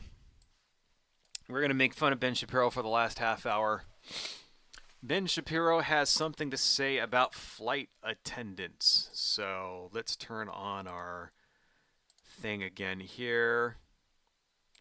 Let's make this smaller, because Ben Shapiro is a small little manlet, and he only deserves about 25% of the screen. Actually, that's less than 25%. Good. And we're going to fast forward to about a minute and 20. right here. So Ben Shapiro has some things to say about flight attendants and why they make him angry, which is, once again, the most pressing issue of our time. I mean, I don't know about you, but I get really pissed off at flight attendants. In fact, I was so mad at them last night I couldn't even sleep. So I'm glad that Ben Shapiro is, spending valuable time airwaves and times on the airwaves in order to expose this issue for us all. I am ecstatic at this because this is exactly, shows that this guy's got his finger on the pulse of what's going on in the country, don't it, folks? Flight attendants. I mean, holy fuck, what a huge giant problem. But let's listen to what the man's got to say. Are you prepared to get on a flight with your children and then have to explain why that dude is wearing a dress? Well, prepare thyself, because apparently this is now a thing. According to the Wall Street Journal, when Tyler Curry joined JetBlue in 2022, he was surprised to learn the airline offered its employees the choice. All right, first off, wait, let's give him 5 more seconds before I jump in. Let's start that over. Sorry, folks. He talks so fucking fast that it's like, if you just let it go, you end up missing a bunch of shit, but maybe I shouldn't jump in that early. Let's continue. Are you prepared to get on a flight with your children and then have to explain why that dude is wearing a dress? Well, prepare thyself, because apparently this is now a thing. According to the Wall Street Journal, when Tyler Curry joined JetBlue in 2022, he was surprised to learn the airline offered its employees the choice to wear whichever uniform they wanted, regardless of gender. Perhaps he was surprised because that policy is idiotic. That policy is really, really stupid. I will tell you why. Because boys should wear boy clothes and girls should wear girl clothes. Okay. First off, so he's mad that that flight attendants are allowed to wear whatever clothes they want. Right. So I want to notice the way he framed it was, you have to explain this to your children. That's how he framed it, right? And they have to do it that way, right? Because being able to wear whatever clothes you want is freedom. That's ultimately what that is, right? There's no law that says you have to dress any way you want. Like you have to wear pants if you're a man, or you have to wear a dress if you're a woman. There's no law that says that. Believe it or not, there actually were laws like that in the past. Back in the day, police, for example, could throw you in jail for presenting as a woman if you were biologically male. That was actually a thing. You could go to jail, like, if you were wearing 3 or more articles of clothing that presented you as the wrong biological sex, that was a thing you can get thrown in prison for. Right. That laws like that are not going to fly anymore in this country. But that was the thing all the way up until like the 70s, right? But that's not going to happen anymore. We won't. People. We kind of can't. We're never gonna. We can't go back to that, right? People won't accept it in this day and age. So, if Ben Shapiro were to come out and try to say some shit about, why that's wrong, he's going to look like a giant bigot. Not more so than he actually is now. So how do they present it? How do they present, what's their rationalization is children, once again. And that's what all of this moral panic out there now over gay people, over trans people. They're using children as their weapon. They're weaponizing children. That's what it all is, right? Drag queen story time hour. They shouldn't be teaching this to your kids. In Florida, they're removing books, banning books off of libraries now, because of the anti fucking critical race theory laws and shit that they passed in Florida. All books in schools have to be approved by a fucking, have to be approved by like a board of of censors, essentially. We just got finished listening to fucking Lone Bobert talking about censorship and all that. Meanwhile, in Florida, it's like school libraries and shit are being censored like up the fucking wazoo. from this kind of thing. It's like they're engaging in the exact same shit that they complain about. You know, once again, here, he can't, like, because what does that frame it, like the way he frames it, right? You have to explain this to your kids. Like, oh, like, what does that make it sound like? It makes it sound like, oh, well, me, myself, personally, I don't care. Wear whatever you want. But I'm concerned for the children, you know.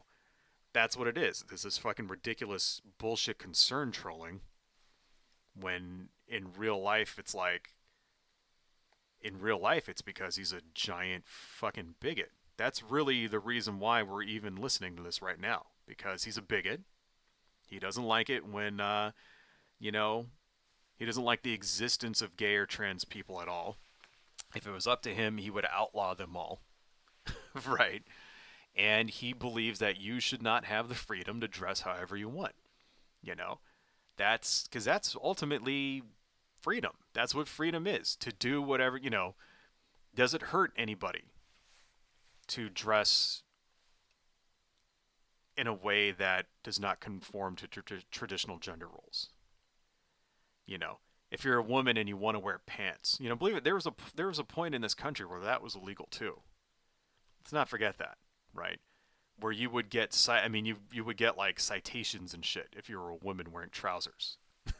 That was a thing back in the, 100 years ago and shit. Right. So, like, he wants to be able to dictate that.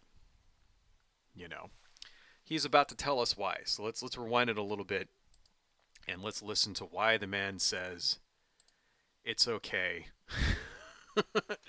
to dictate to us how we are and aren't allowed to dress. Here we go. Let's rewind it a little bit more because he talks super fast. So You are a bigot. Oh man, the backlash to this nonsense is going to be so strong, and I am here for it. Alrighty, so are you prepared to get on a flight with your children and then have to explain why that dude is wearing a dress? Well, prepare thyself, because apparently this is now a thing. According to the Wall Street Journal, when Tyler Curry joined JetBlue in 2022, he was surprised to learn the airline offered its employees the choice to wear whichever uniform they wanted, regardless of gender. Perhaps he was surprised because that policy is idiotic. That policy is really, really stupid. I will tell you why. Because boys should wear boy clothes and girls should wear girl clothes. I know this is really, really difficult stuff. That doesn't mean the girls can't wear pants. There is such thing as girl pants. But as a general rule, yes, men should wear male clothes and females should wear female clothes. It is bad to deliberately blur the lines between the sexes, and it is particularly bad to expose children to that sort of gender confusion. Why? Why does it matter what you wear and what you don't wear, and why is it bad to expose that to children? Because kids might get confused? Is that why? Kids are always going to be confused about everything. One of the things that you do when you're a parent, your job is to explain shit to the children, right? You don't get to dictate reality for the benefit of your child. You have to explain, and this is one of those reasons why, for example, I never thought it was I always disagreed with, say, censoring bad language or even nudity from movies, right?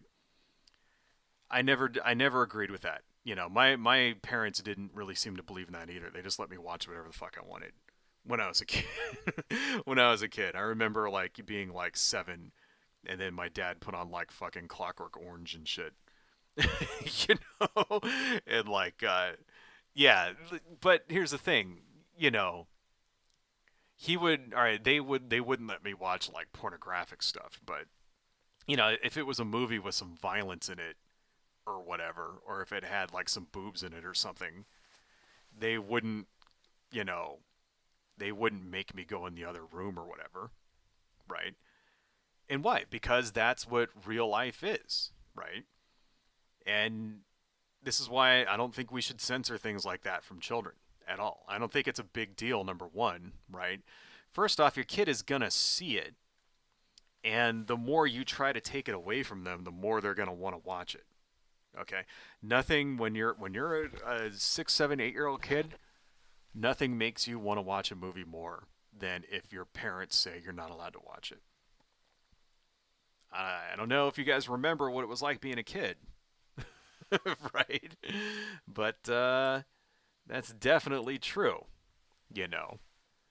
So that's the first thing. Secondly, it's not the job of everybody else to shelter your child. It's not. I don't care about your child, right? Oh, we shouldn't expose children to this. Don't bring your fucking kid on an airplane then. If you don't want your kid to see other people who exist in the world, don't bring them on a plane, right? If you don't want, you know what it used to be back in the day when you would have sex ed in schools, right? They would say, okay, well, you don't want your kids seeing this, then you have the option of taking them out of the class so that they can skip it. They can skip sex ed. What if it's against your religion or some shit? If you're just too fucking prudish to have your kid learn about the birds and the bees or whatever, then, in a classroom setting, then you could just take them out and they get to go to the library for an hour. And that was the thing I remember back when I was in school. Like every time health class would come along, and when it came to talking about fallopian tubes and shit, a couple of kids would be excused and they'd go to the library or whatever because they had fucking stuck-up conservative Christian parents. That's how it should be. It should not be the parent going to a fucking going to a school fucking school board meeting with a shotgun and fucking threatening the teachers there that they're gonna conform their lesson plans to fucking my conservative morality. That's not how it should work, right? You want to shelter your kids, then shelter them. The rest of the fucking world doesn't have to shelter your children for you. That's not our job. And I don't care. Personally, I don't care because I don't think it makes a big deal. I don't care that if a kid hears the word fuck, oh well. They hear the word shit. They hear the word whatever, They hear bad words. And I would even extend that to racial slurs sometimes. If you have a movie and there's a racial slur in it, right? Like, say, a Quentin Tarantino movie, right? Notorious for using the N-word, shit like that. I don't think that stuff should be censored. Saturday morning or whatever. Cartoon Network after the Flintstones, right? You use the existing rating system, stuff like that.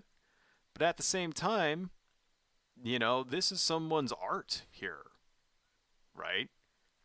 I mean, don't censor that stuff, right? Samuel L. Jackson is a good fucking actor. Pulp Fiction is a good movie.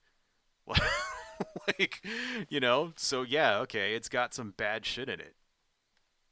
Don't fucking censor those things. If you don't want to censor it, then don't show it on TV, whatever, but that's the thing. I never believed in censoring stuff like that, So it's sort of like, no, man, it's not my job. If you want to, if you don't want your kid to know that there are trans people and that there are a thing that exists, then that's your problem. And, you have to figure that shit out. You have to figure that out, right? You don't want to explain it to them because you're lazy? Too fucking bad. Don't bring them on an airplane. It's not our problem, And I'm not gonna cater to these motherfuckers. That's what it's coming on, what is this? Wait, what the hell's going on here?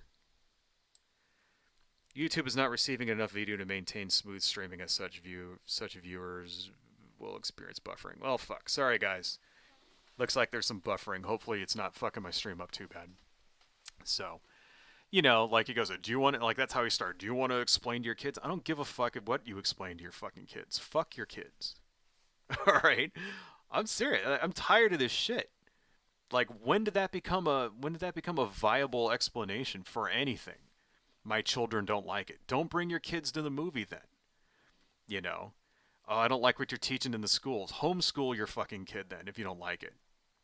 Okay? If you don't like the fact that there's a library that have books that acknowledge that gay people exist. Or the school teaches black history. Too fucking bad. the way you fix that is you bring your kid you homeschool your kid. You send your kid to a private fucking Christian school where they fuck up their minds or whatever. That's your job. It's not my job to obey that shit, right? And why does, and then here's also Ben Shapiro saying here, let's rewind that a little bit more because he's going to talk about the reason why. But as a general rule, yes, men should wear male clothes and females should wear female clothes. It is Why? What's the problem with that? bad to deliberately blur the lines between the sexes, and it is particularly bad to expose children to that sort of gender confusion. Here's something I would like to show to you guys here. Right. This is a very old picture. Let me just zoom in on this a little bit. Right. Figure 1. This Baltimore... Oh, God damn it, close and accept. Right. A little kid wearing a dress and a sun hat. This Baltimore boy wears a white dress, probably in the 1890s. Right? So this is a boy in 1890 wearing a dress. Why? I thought boys should wear boys' clothes and girls should wear girls' clothes. Why is a boy wearing girls' clothes? Because back in the 1890s, dresses were boys' clothes. See, clothes are they're just clothes. They don't have any inherent meaning in and of themselves. Right? Let's turn that off and re-shrink Ben Shapiro back into the tiny person that he actually is. Clothes are just things that you wear outside on your body. They don't have any meaning. It doesn't mean anything. A t-shirt, a dress, a pair of pants. They don't say anything about who you are or what you are inside. I mean, unless you're talking about a fucking uniform or something, right? Like, then yeah. But even then, it's like, they're just clothes. They don't change your sex or change your gender or change your biology or change anything. They are expressions. And so what he's really saying is that he doesn't want men to express themselves as women and women to express themselves as men. He wants the ability to dictate to you how you are and aren't allowed to express yourself. Right? That is the First Amendment, freedom of speech. He wants to take away your freedom of speech. By limiting the kinds of clothes that you're allowed to wear, you're limiting how someone expresses themselves. Right? In this country, we have freedom of expression. So Ben Shapiro wants to take that away from you. He thinks it's important to protect the children, which, once again, fuck your children. Right? I don't care about your goddamn children. It's not our job to cater to your children. The same way, if I was allowed to spank your children when they pissed me off, then I'd say, okay, sure. Like if I was out in public and your kid came up and started like fucking throwing shit at me and like punching me and stuff, and then if I was allowed to like, smack him around, then sure. But I'm not allowed to do that. I'll go to jail if I do that. If I go and I hit someone else's kid, I will go to prison. Right? I'm not allowed to discipline someone else's child. That is something that we have decided as a society that you should not be allowed to do when it comes to somebody else's kid. Right? Fun fact, when I was growing up, nobody batted an eye if a neighbor disciplined someone else's child. If a neighbor spanked someone's child, like everybody, when I was a small kid way back in the day, everybody was allowed to whip you. That's just how it was. You were your neighbor pissed you, you're at your friend's house, you pissed off your neighbor's mom, she was allowed to spank you. Nobody could say shit. Not like that anymore. We've come a long way since the 70s. You're generally not allowed to spank children anymore anyway, which, I think ultimately is probably a good thing. I mean, I've said this before in streams. The spanking is a thing that I wouldn't throw someone in jail for doing, because I think it can be done in a way that doesn't cross the line into abuse. But I acknowledge that's a thing that a lot of people don't agree with, and I'm not going to die on that hill. So, if I ever have children, I probably would not do that myself. I would not spank children myself, probably. But I do understand, it is still very much a thing that people do. And I wouldn't condemn anybody for doing it. I'll put it that way. I wouldn't cancel anybody or have them thrown in prison for doing it. I mean, as long as it doesn't cross that line, I think.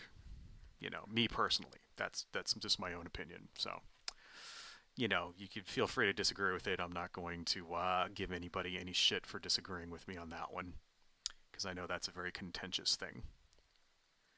But anyway, the point is that I'm not responsible for your child either. I'm not. I'm not responsible for disciplining your child. I'm not allowed to do that. If I'm not allowed to do that, if I'm not responsible for disciplining your child, why do I have to be responsible for sheltering them? That's the point. The point is I'm not supposed to shelter your kid. That's your job. So, no. Don't bring your kid into the movie if you don't want them to see titties. Don't expose them. Don't put them in the public school if you don't want them to learn, about the existence of gay people or black people or trans people or civil rights or any of the other shit that the conservatives are fucking losing their minds over, right? You don't want your kid to learn that. It's not the school's responsibility to conform to your fucking wishes. It's your responsibility to remove your child from that environment. Homeschool them. Send them off to whatever dumbass Christian conservative fucking school, that private school or whatever. Do all that shit. Why does everybody else have to, listen to your fucking, why do you get to dictate what everybody else gets to, has to do? Gets to think and believe. I mean, because that's ultimately why. Because they want to dictate what you believe. It's a way of imposing their morality and their religion upon you. Whether you like it or fucking not. That's what it is. So, let's listen to some more Ben Shapiro for a little bit. It's all controversial in today's day and age when you can't come up with a justification according to the left for not just walking around bare-ass naked in public. Seriously, try to do it. I want the left to explain why you should not be able to walk around bare-ass naked in public. I'll do it. You should be able to walk around bare-ass naked in public because fuck you. That's why. That's why. Why don't we walk around bare-ass naked in public? There is no, really, if you really think about it, there is no good explanation for that. Right. The only thing that I could possibly think of, why you wouldn't want to do that is because it could lead to harassment. That's it. So, but if we lived in a perfect world where sexual harassment was not a thing, right? If we didn't have to worry about men harassing women or men harassing other men, or even women harassing men, that's a thing that happens too. Sexual harassment, not very much, but it does. I imagine it would happen more if guys walked around with their wangs hanging out. I imagine there'd be way more sexual harassment from women towards men than there is today. But in real life, it would be more of men catcalling women and shit. But, that's really the only thing I can think of why we wouldn't want to have just people walking around nude all day. Because if everybody were able to act like actual adults and let's imagine we're in an alternate universe and there was no such thing as sexual harassment, no such thing as sexual assault. Why would you not want to walk around? What's the problem? Why do you need clothes? Who gives a fuck, right? What's the problem with that? Well, the only people who would have problems with that are stuck-up conservative Christians who have fucking like, hang-ups about sex because their imaginary sky daddy told them it was wrong to get a boner. That's really the only reason, if you really think about it. It's their fucking religion. That's why we don't have, that's why nudity is like illegal. Because of their fucking dumbass religion, right? That's it. If there was no such thing as religion, that's the explanation why we have laws against nudity, public, displays of indecency. Why is the human body indecent? That's, how is that, where does that even fucking come from? What is it, that ridiculous Puritan bullshit from like fucking 1200 years ago or whatever? Even back in like the day of Jesus and shit, people walked around naked all the time. Greeks and stuff.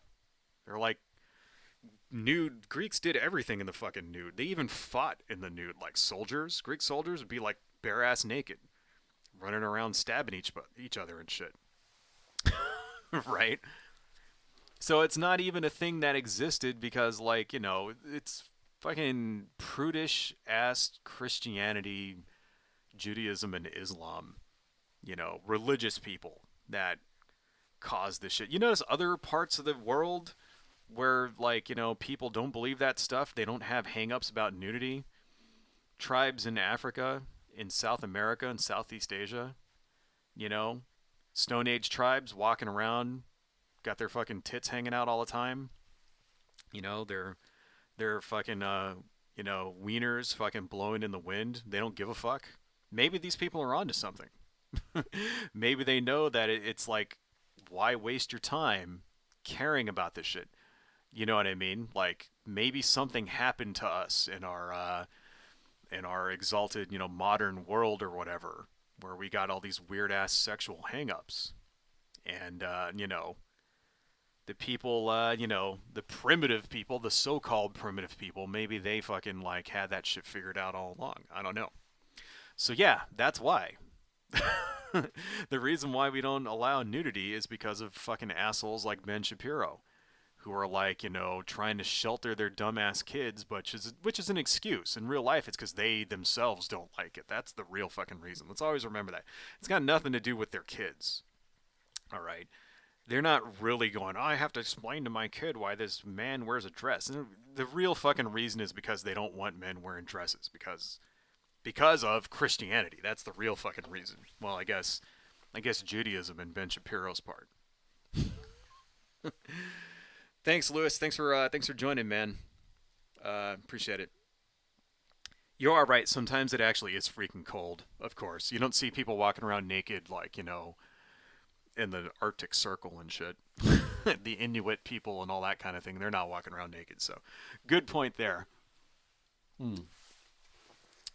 Let's listen to what he's got to say here. And don't tell me it's for sanitary reasons, because you don't care. This is a point my friend Dennis Prager has made before. The left does not care about any of this sort of stuff. They just pretend they care about this sort of stuff. Yeah, you're right. He's absolutely right. I can't speak for everyone on the left, but yeah, I don't give a shit about this kind of stuff. I don't even try to pretend to care about it either. If it was legal to walk around naked, I'd probably do it all the time. I don't give a fuck.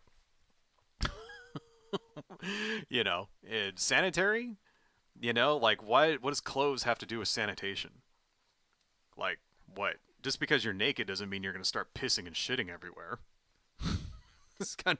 This, I think, is another thing. Like, they always try to say that liberal cities are dirty. No, if you go to San Francisco, there's human feces on the street, blah, blah, blah, blah, blah, because of homeless people, whatever. Liberals don't give a fuck. They like sitting around in filth. That's bullshit. Any city you go to with homeless people is going to have that problem, And it's true, yes, there's tons of homeless people and live in San Francisco and Los Angeles and all this other shit. You know why there's tons of homeless people in these cities? Because there's tons of people in these cities. All right. And it's different. If you go to Tallahassee or whatever, and your city has like fucking 100,000 people in it, there's going to be way more homeless people in Los Angeles than there will be in, what's the population of Tallahassee anyway? Tallahassee. Tallahassee has 197,000 people in it. That's the state capital of Florida. 179,000 people. That's fucking nothing. What's population of San Francisco?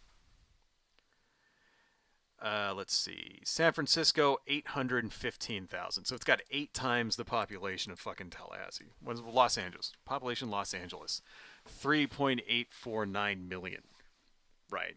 And that's just Los Angeles proper. That's not considering all of the other cities around Los Angeles, you know, like Santa Monica, Ontario, Anaheim, San Fernando Valley. Like, so no, it's, you know, way fucking larger. That's just LA County itself. Like, or the city of, excuse me, not LA County, but the city of Los Angeles itself. 3 million people. So, you know, obviously there will be more homeless people when there is, and more, you know, more problems like people shitting on the street when you have, you know, 8, 9, 10, 20 times the population of like the fucking state capital of Florida, obviously. So it's bullshit. It's another thing. It's like, you know, I guarantee you if we go to Florida and there's an homeless, because there will guarantee you there will be homeless encampments in Florida, in and around Tallahassee, in and around Miami, right? Guarantee you there's homeless encampments there. Guarantee you there's problems with sanitation there. There's homeless people leaving garbage, homeless people shitting in the bushes, stuff like that. You know why? Because that's what people have to do. People have to shit. They have to take, you know, they have to pee. They have to poop. They have to do these things. There's no place for them to do them. Where are they going to do it? Got to do it someplace. They have the exact same problem. They try to say that this is a leftist thing that's complete, total 100% grade A fucking baloney. Ben Shapiro is full of shit. Let's listen to a little bit more. And then they will say it's utterly uncontroversial. Why shouldn't a man be allowed to just wear a dress on an airline in front of children? Why can't you tell your children? Why? I mean, I'm perfectly happy to tell my kids why that dude is wearing a dress. Then why don't you fucking do it? Right? Why don't you do it? Why don't you fucking tell your kid, hey, there are men out there that dress like this and women who dress like that, and it's not a big deal. What's his explanation for that? How come that's your job as the fucking parent? That's what you're supposed to do, right? Why is it my job, right? You know, conceivably, I think you should be able to wear anything you want at any time. I don't give a fuck. I think you should be able to walk around with like a pair of galoshes and a clown wig with a tutu and like a big peacock fan behind you, you know, and maybe like some fucking like diving flippers, right? And a fucking, I think you should be able to wear that and go anywhere you want, because this is a free country and you should be able to wear whatever the fuck you want.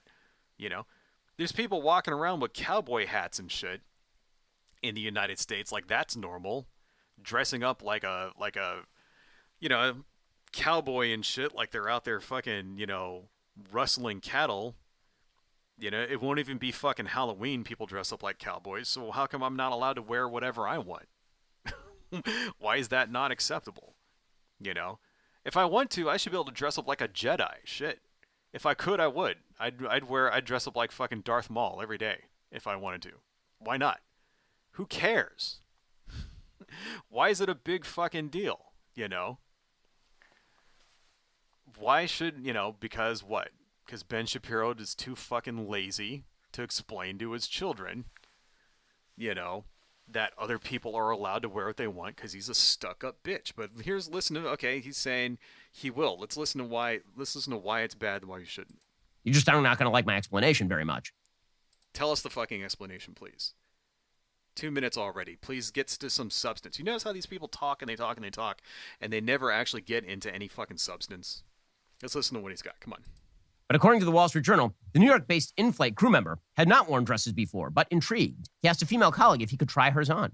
So he's not giving his explanation. You won't like my explanation, and then he like doesn't give his explanation. No substance from these people. You know, of course, the reason why what he's doing is that he's inferring. He's like, you won't like my explanation because you all know what it actually is, right? But he's not straight out saying what he actually wants to say because it's too bigoted. And he knows people will give him, Ben Shapiro's like an expert at that.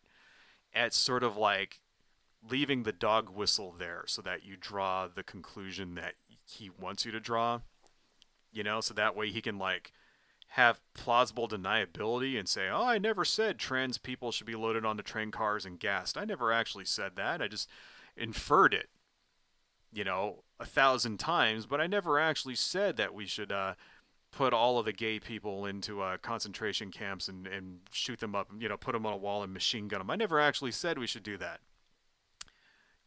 That's what it is, because he's a fucking weasel. But come on, Weasel, please give us the explanation. Please tell us why. He'd never worn a dress before because society was like, well, yeah, that's dumb. And then he was like, well, what if I wear a dress in public in front of all the customers? He liked the way it looked, so he took a leap of faith and ordered the dress. I used to be one of those people that would walk through work with my head down, just keeping to myself. And when I wear the dress, it makes me feel more confident. I wasn't aware that employment was supposed to be about making you feel good about yourself. I was totally unaware of this. Guys, in the background. Well, why would you want to work at a place that doesn't make you feel good about yourself? I would counter with that. Your job is not supposed to suck. I know that is a very, very foreign concept to us as Americans, because we're used to basically sucking it up and working at places we fucking hate, because if we don't, then we end up homeless. We're used to that as Americans. But your job is not supposed to be an inescapable hellhole of despair that crushes your soul at any given time. It is good to work at a place you like, right? It's beneficial to your employer for their employees to like where they work. Why is that? Because if your employees like the job they have, they're less likely to leave. If they have things, and it doesn't even always come down to money either. Sometimes you may work and you may make less money, but you like the perks that your job has. You like the freedom that it affords you to do things like work from home, for example, or wear the things you like to wear, or take the time off that you need, stuff like that. And sometimes people will even choose that over something that just purely gives them more money, but imposes a bunch of bullshit rules, like saying you're not allowed to wear the kind of things you want. Like me, for example, if I ever had to get a new job, which hopefully, I'm not planning on leaving the job that I'm at any time soon, because my job rules. It actually is good. I actually do like where I work. It's an awesome place. And part of the reason why it's so awesome is because I get to work from home. And if I ever had to choose in the future from working from home versus going to an office every day, I will choose working from home. And I will even take less money to work from home. This is something I've just resolved because I like it that much more, right? I will make less money if I get to work from home, right? Now, it would have to be much, much more.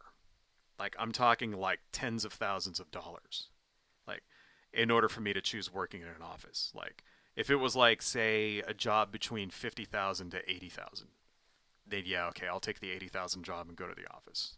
But it would have to be like that much. If it was something that was like very close, just a couple $1,000s or something, or whatever, or something that was in the general ballpark, then I'm choosing the work from home option because it's better. It's better. It gives me more time. Commuting sucks. Commuting is bullshit. And what do you even do in an office anyway? You just do the exact same work that you do from your home office at home, with the added inconvenience of having to sit in an office all day and, right? And you end up being less efficient because you end up spending more time commuting. You have less time to do other things that you want, And I think, my work output is way higher than it ever was when I was in an office. Right? So imagine, you work in a place that doesn't allow you to dress the way you want to dress. It's like, okay, you have to, you always have to wear a certain business casual kind of thing when you go to an office anyway. You're not allowed to wear a t-shirt with profanity on it or something. And, so every job out there has that, and that's a legal thing. Your employer is allowed to dictate how you present yourself. They are. Unfortunately, that we can thank Disney for that. There was a Supreme Court case in the 70s about a guy who had a mustache. Disney said, shave your mustache. He said no. Disney fired him. Supreme Court sided with Disney, saying that Disney has the right to dictate what their employees, how they present, how they look, how they dress. And the reason why is because they have an image that their business depends on having a certain image, right? So thanks to the Walt Disney Company, for example, if you present, in a certain way, the company is allowed to tell you, no, you're not allowed to do this. You're not allowed to wear that. If you're a woman, you have to wear a dress. Your company can actually say that. They can say, this is part of the uniform. Women must wear dresses, right? Men must wear pants, right? All that kind of, they can actually do that. They could say, men must have short hair, right? Women must have long hair, whatever. Men are not allowed to have mustaches, right? And they could say it's part of the uniform, right? So this is already a thing that exists anyway. This is like, he's not even mad at that, because it's all, that's like established law for like decades, right? He's mad that this company had the audacity to think that, we will allow people to dress in the way that they want in order to express their gender, and somehow think that was acceptable. That's why he's angry. He's angry that a corporation relaxed their standards enough in a way that offends his morality, because that's really what all of these things are. Like I said in the beginning of the stream, it's all about feelings for these fucking people. It has nothing to do with facts. Why would this airline company allow, if they knew that it was going to piss off people like Ben Shapiro, why would this airline company allow their stewardesses, their flight attendants, right, to dress the way they want to dress? Because they calculated, it's got nothing to do with trans rights. It's got nothing to do with gay rights or anything like that, or how woke a company is, right? Corporations don't give a fuck about being woke. I don't know if anybody noticed that. It has nothing to do with that at all. It all has to do with how much money the corporation makes, because that's what they're there for. Corporations are not there to serve us. They're not there to provide services. They're not there to provide goods. They're there to make money, right?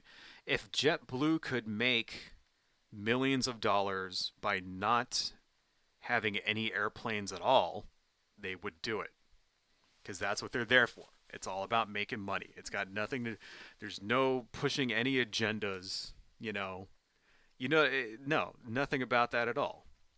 How much money is the company making, right?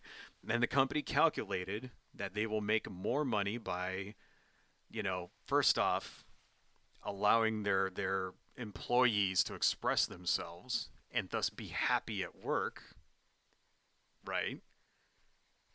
They calculated that will make them more money. That will improve their image in such a way that will, that will give them the right image out there.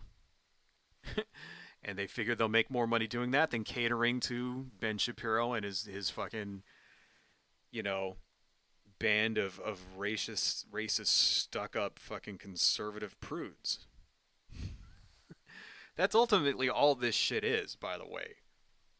Let's turn this motherfucker off. All right, that's enough of this. Anyway, he goes on for a bunch of more, times and talking about gender norms and shit like that. Maybe we'll come back to him later. But let's get rid of this fucking troll here. That's all this shit is, folks. It's all just, you know, ineffectual flailing from idiotic, conservative, prudish morons. And the more shit changes, the more it stays the same, right? You know, when I was a kid, you know, I was into like classic rock, heavy metal, stuff like that. You know, stuff like Iron Maiden and like, you know, Led Zeppelin and The Who and more classic rock than metal, but you know, things also like Guns N' Roses and shit. I was into that kind of stuff, right? And I remember way back in the day when I was in grade school and junior high school, if you wore an earring in your left ear, that meant you were gay. Right? I'm not even kidding. This is what it was like when I was in grade school, right? If you had an earring in your left ear, it was a signal that you were gay. If you had an earring in your right ear, it meant you were a drug dealer. That was the hidden code or whatever, right? And if you had long hair, you were a gang member. That's what it was. So I never got my ears pierced, but I had long hair, so everybody thought I was a drug dealer or a gang member. And I remember this. I remember being in like, you know, 7th grade and like people like asking, you know, making fun of me for this. Drug dealer, and everybody assumed I was a pothead and shit. And it was like, I didn't fucking even do any of that stuff till high school. Right? No joke. You know, just having long hair in and of itself was a signal. Hear that? You know, the fucking Gen Z people or whatever. It's the stupidest shit of all. They would laugh their fucking asses off at that if they knew how stuck up it was. Like, I can't emphasize any of you guys out there who watch this, if you're kids today, if you're a teenager, if you're in high school, you know, 15, 16, 17, whatever, right? If that's what you are, you have no idea how repressed it used to be. Oh, shit. The wife is calling. 1-1-9. All right, I'll call her back. That's a signal meaning I got to end the stream here pretty soon. But, you know, you have no idea how repressed it was back then, right? That just having the hair, just having long hair that wasn't like, you know, conforming to gender norm like that was a major fucking big deal. That you would get beat up sometimes for having the wrong hairstyle. Not even joking, right? I mean, I can't even imagine what the shit was like back in the 60s and 70s. It must have been like way worse than it was with me. As you know, I was like a high school in like 1989 and shit. Right? So seeing how, like, you know, how much it's changed and how far we've come in the last 30, 40 years, you know, like, it just makes me realize, like, this is how shit changes and how ridiculous it used to be back then. Like, I'm not even kidding. You think gay kids have it bad now. Like, all of you teenagers out there, you have no idea how bad it used to be. How, like, even when I was in high school, you know, in like the late 80s, early 90s, right? Like, gay kids got it the worst. They would get fucked with so hard. I'm not even kidding. God damn it. All right, she keeps calling. So this means I gotta end the stream, folks. I have to call my wife back here. Anyway, long story short, you know, stop letting these prudish fucking morons dictate everything. You know, please remember that they don't care about your rights. And if they had the opportunity, they would take them away in a fucking heartbeat. That's what it all comes down to. Anyway, guys, I'm going to go ahead and end this. Before we go, I just want to show you my various social medias and all that other stuff. So if you guys like what I do and you, you know, want to throw some money my way, you can check out my Etsy shop There's the link for it down in the thing. Let me turn on my window one more time. So this is my Etsy shop. I sell prints. I sell comics. I'm actually starting to put digital editions of my comic up here. So here's my first little demon comic that I made a little whiles back. You can actually get a digital edition, a CBR of this, and then if that doesn't work, I can send you a PDF of it as well. So this is a thing where I draw a bunch of demons, and there's little word bubbles about them, and there is a very loose narrative about it and all that. But anyway, so that's a big seller. So I'm starting to put all digital editions of my comics on there. And then I also have prints and things. This is a Lovecraft print about Azathoth. This one's very, very popular. And then also, I'm starting to put these little dolls on here. My mom made this, actually. We're gonna make more. So this is a little cute Cthulhu. So if you're looking for something for your baby or something, I got some Cthulhu stuff on here. We can properly introduce your children to the old ones. Anyway, thank you so much. If you if you like what I do and you want to support me, please consider buying something. I have a web comic. It is hawanja.com, fun for the whole stupid family. Working on another page for this, should have something out probably within the next 2 weeks, and then I'm going to start focusing on the webcomic again. This is my DeviantArt site where all of the artwork that we do on the channel eventually ends up. Here's our little witch guy that we did over the course of like the last couple of months. So it all goes on DeviantArt there. Please check me out. This is my other YouTube channel that I've been kind of ignoring lately, but am thinking of doing. I'm going to be doing a lot more for it later. Got some ideas for it, and then I do toy unboxings and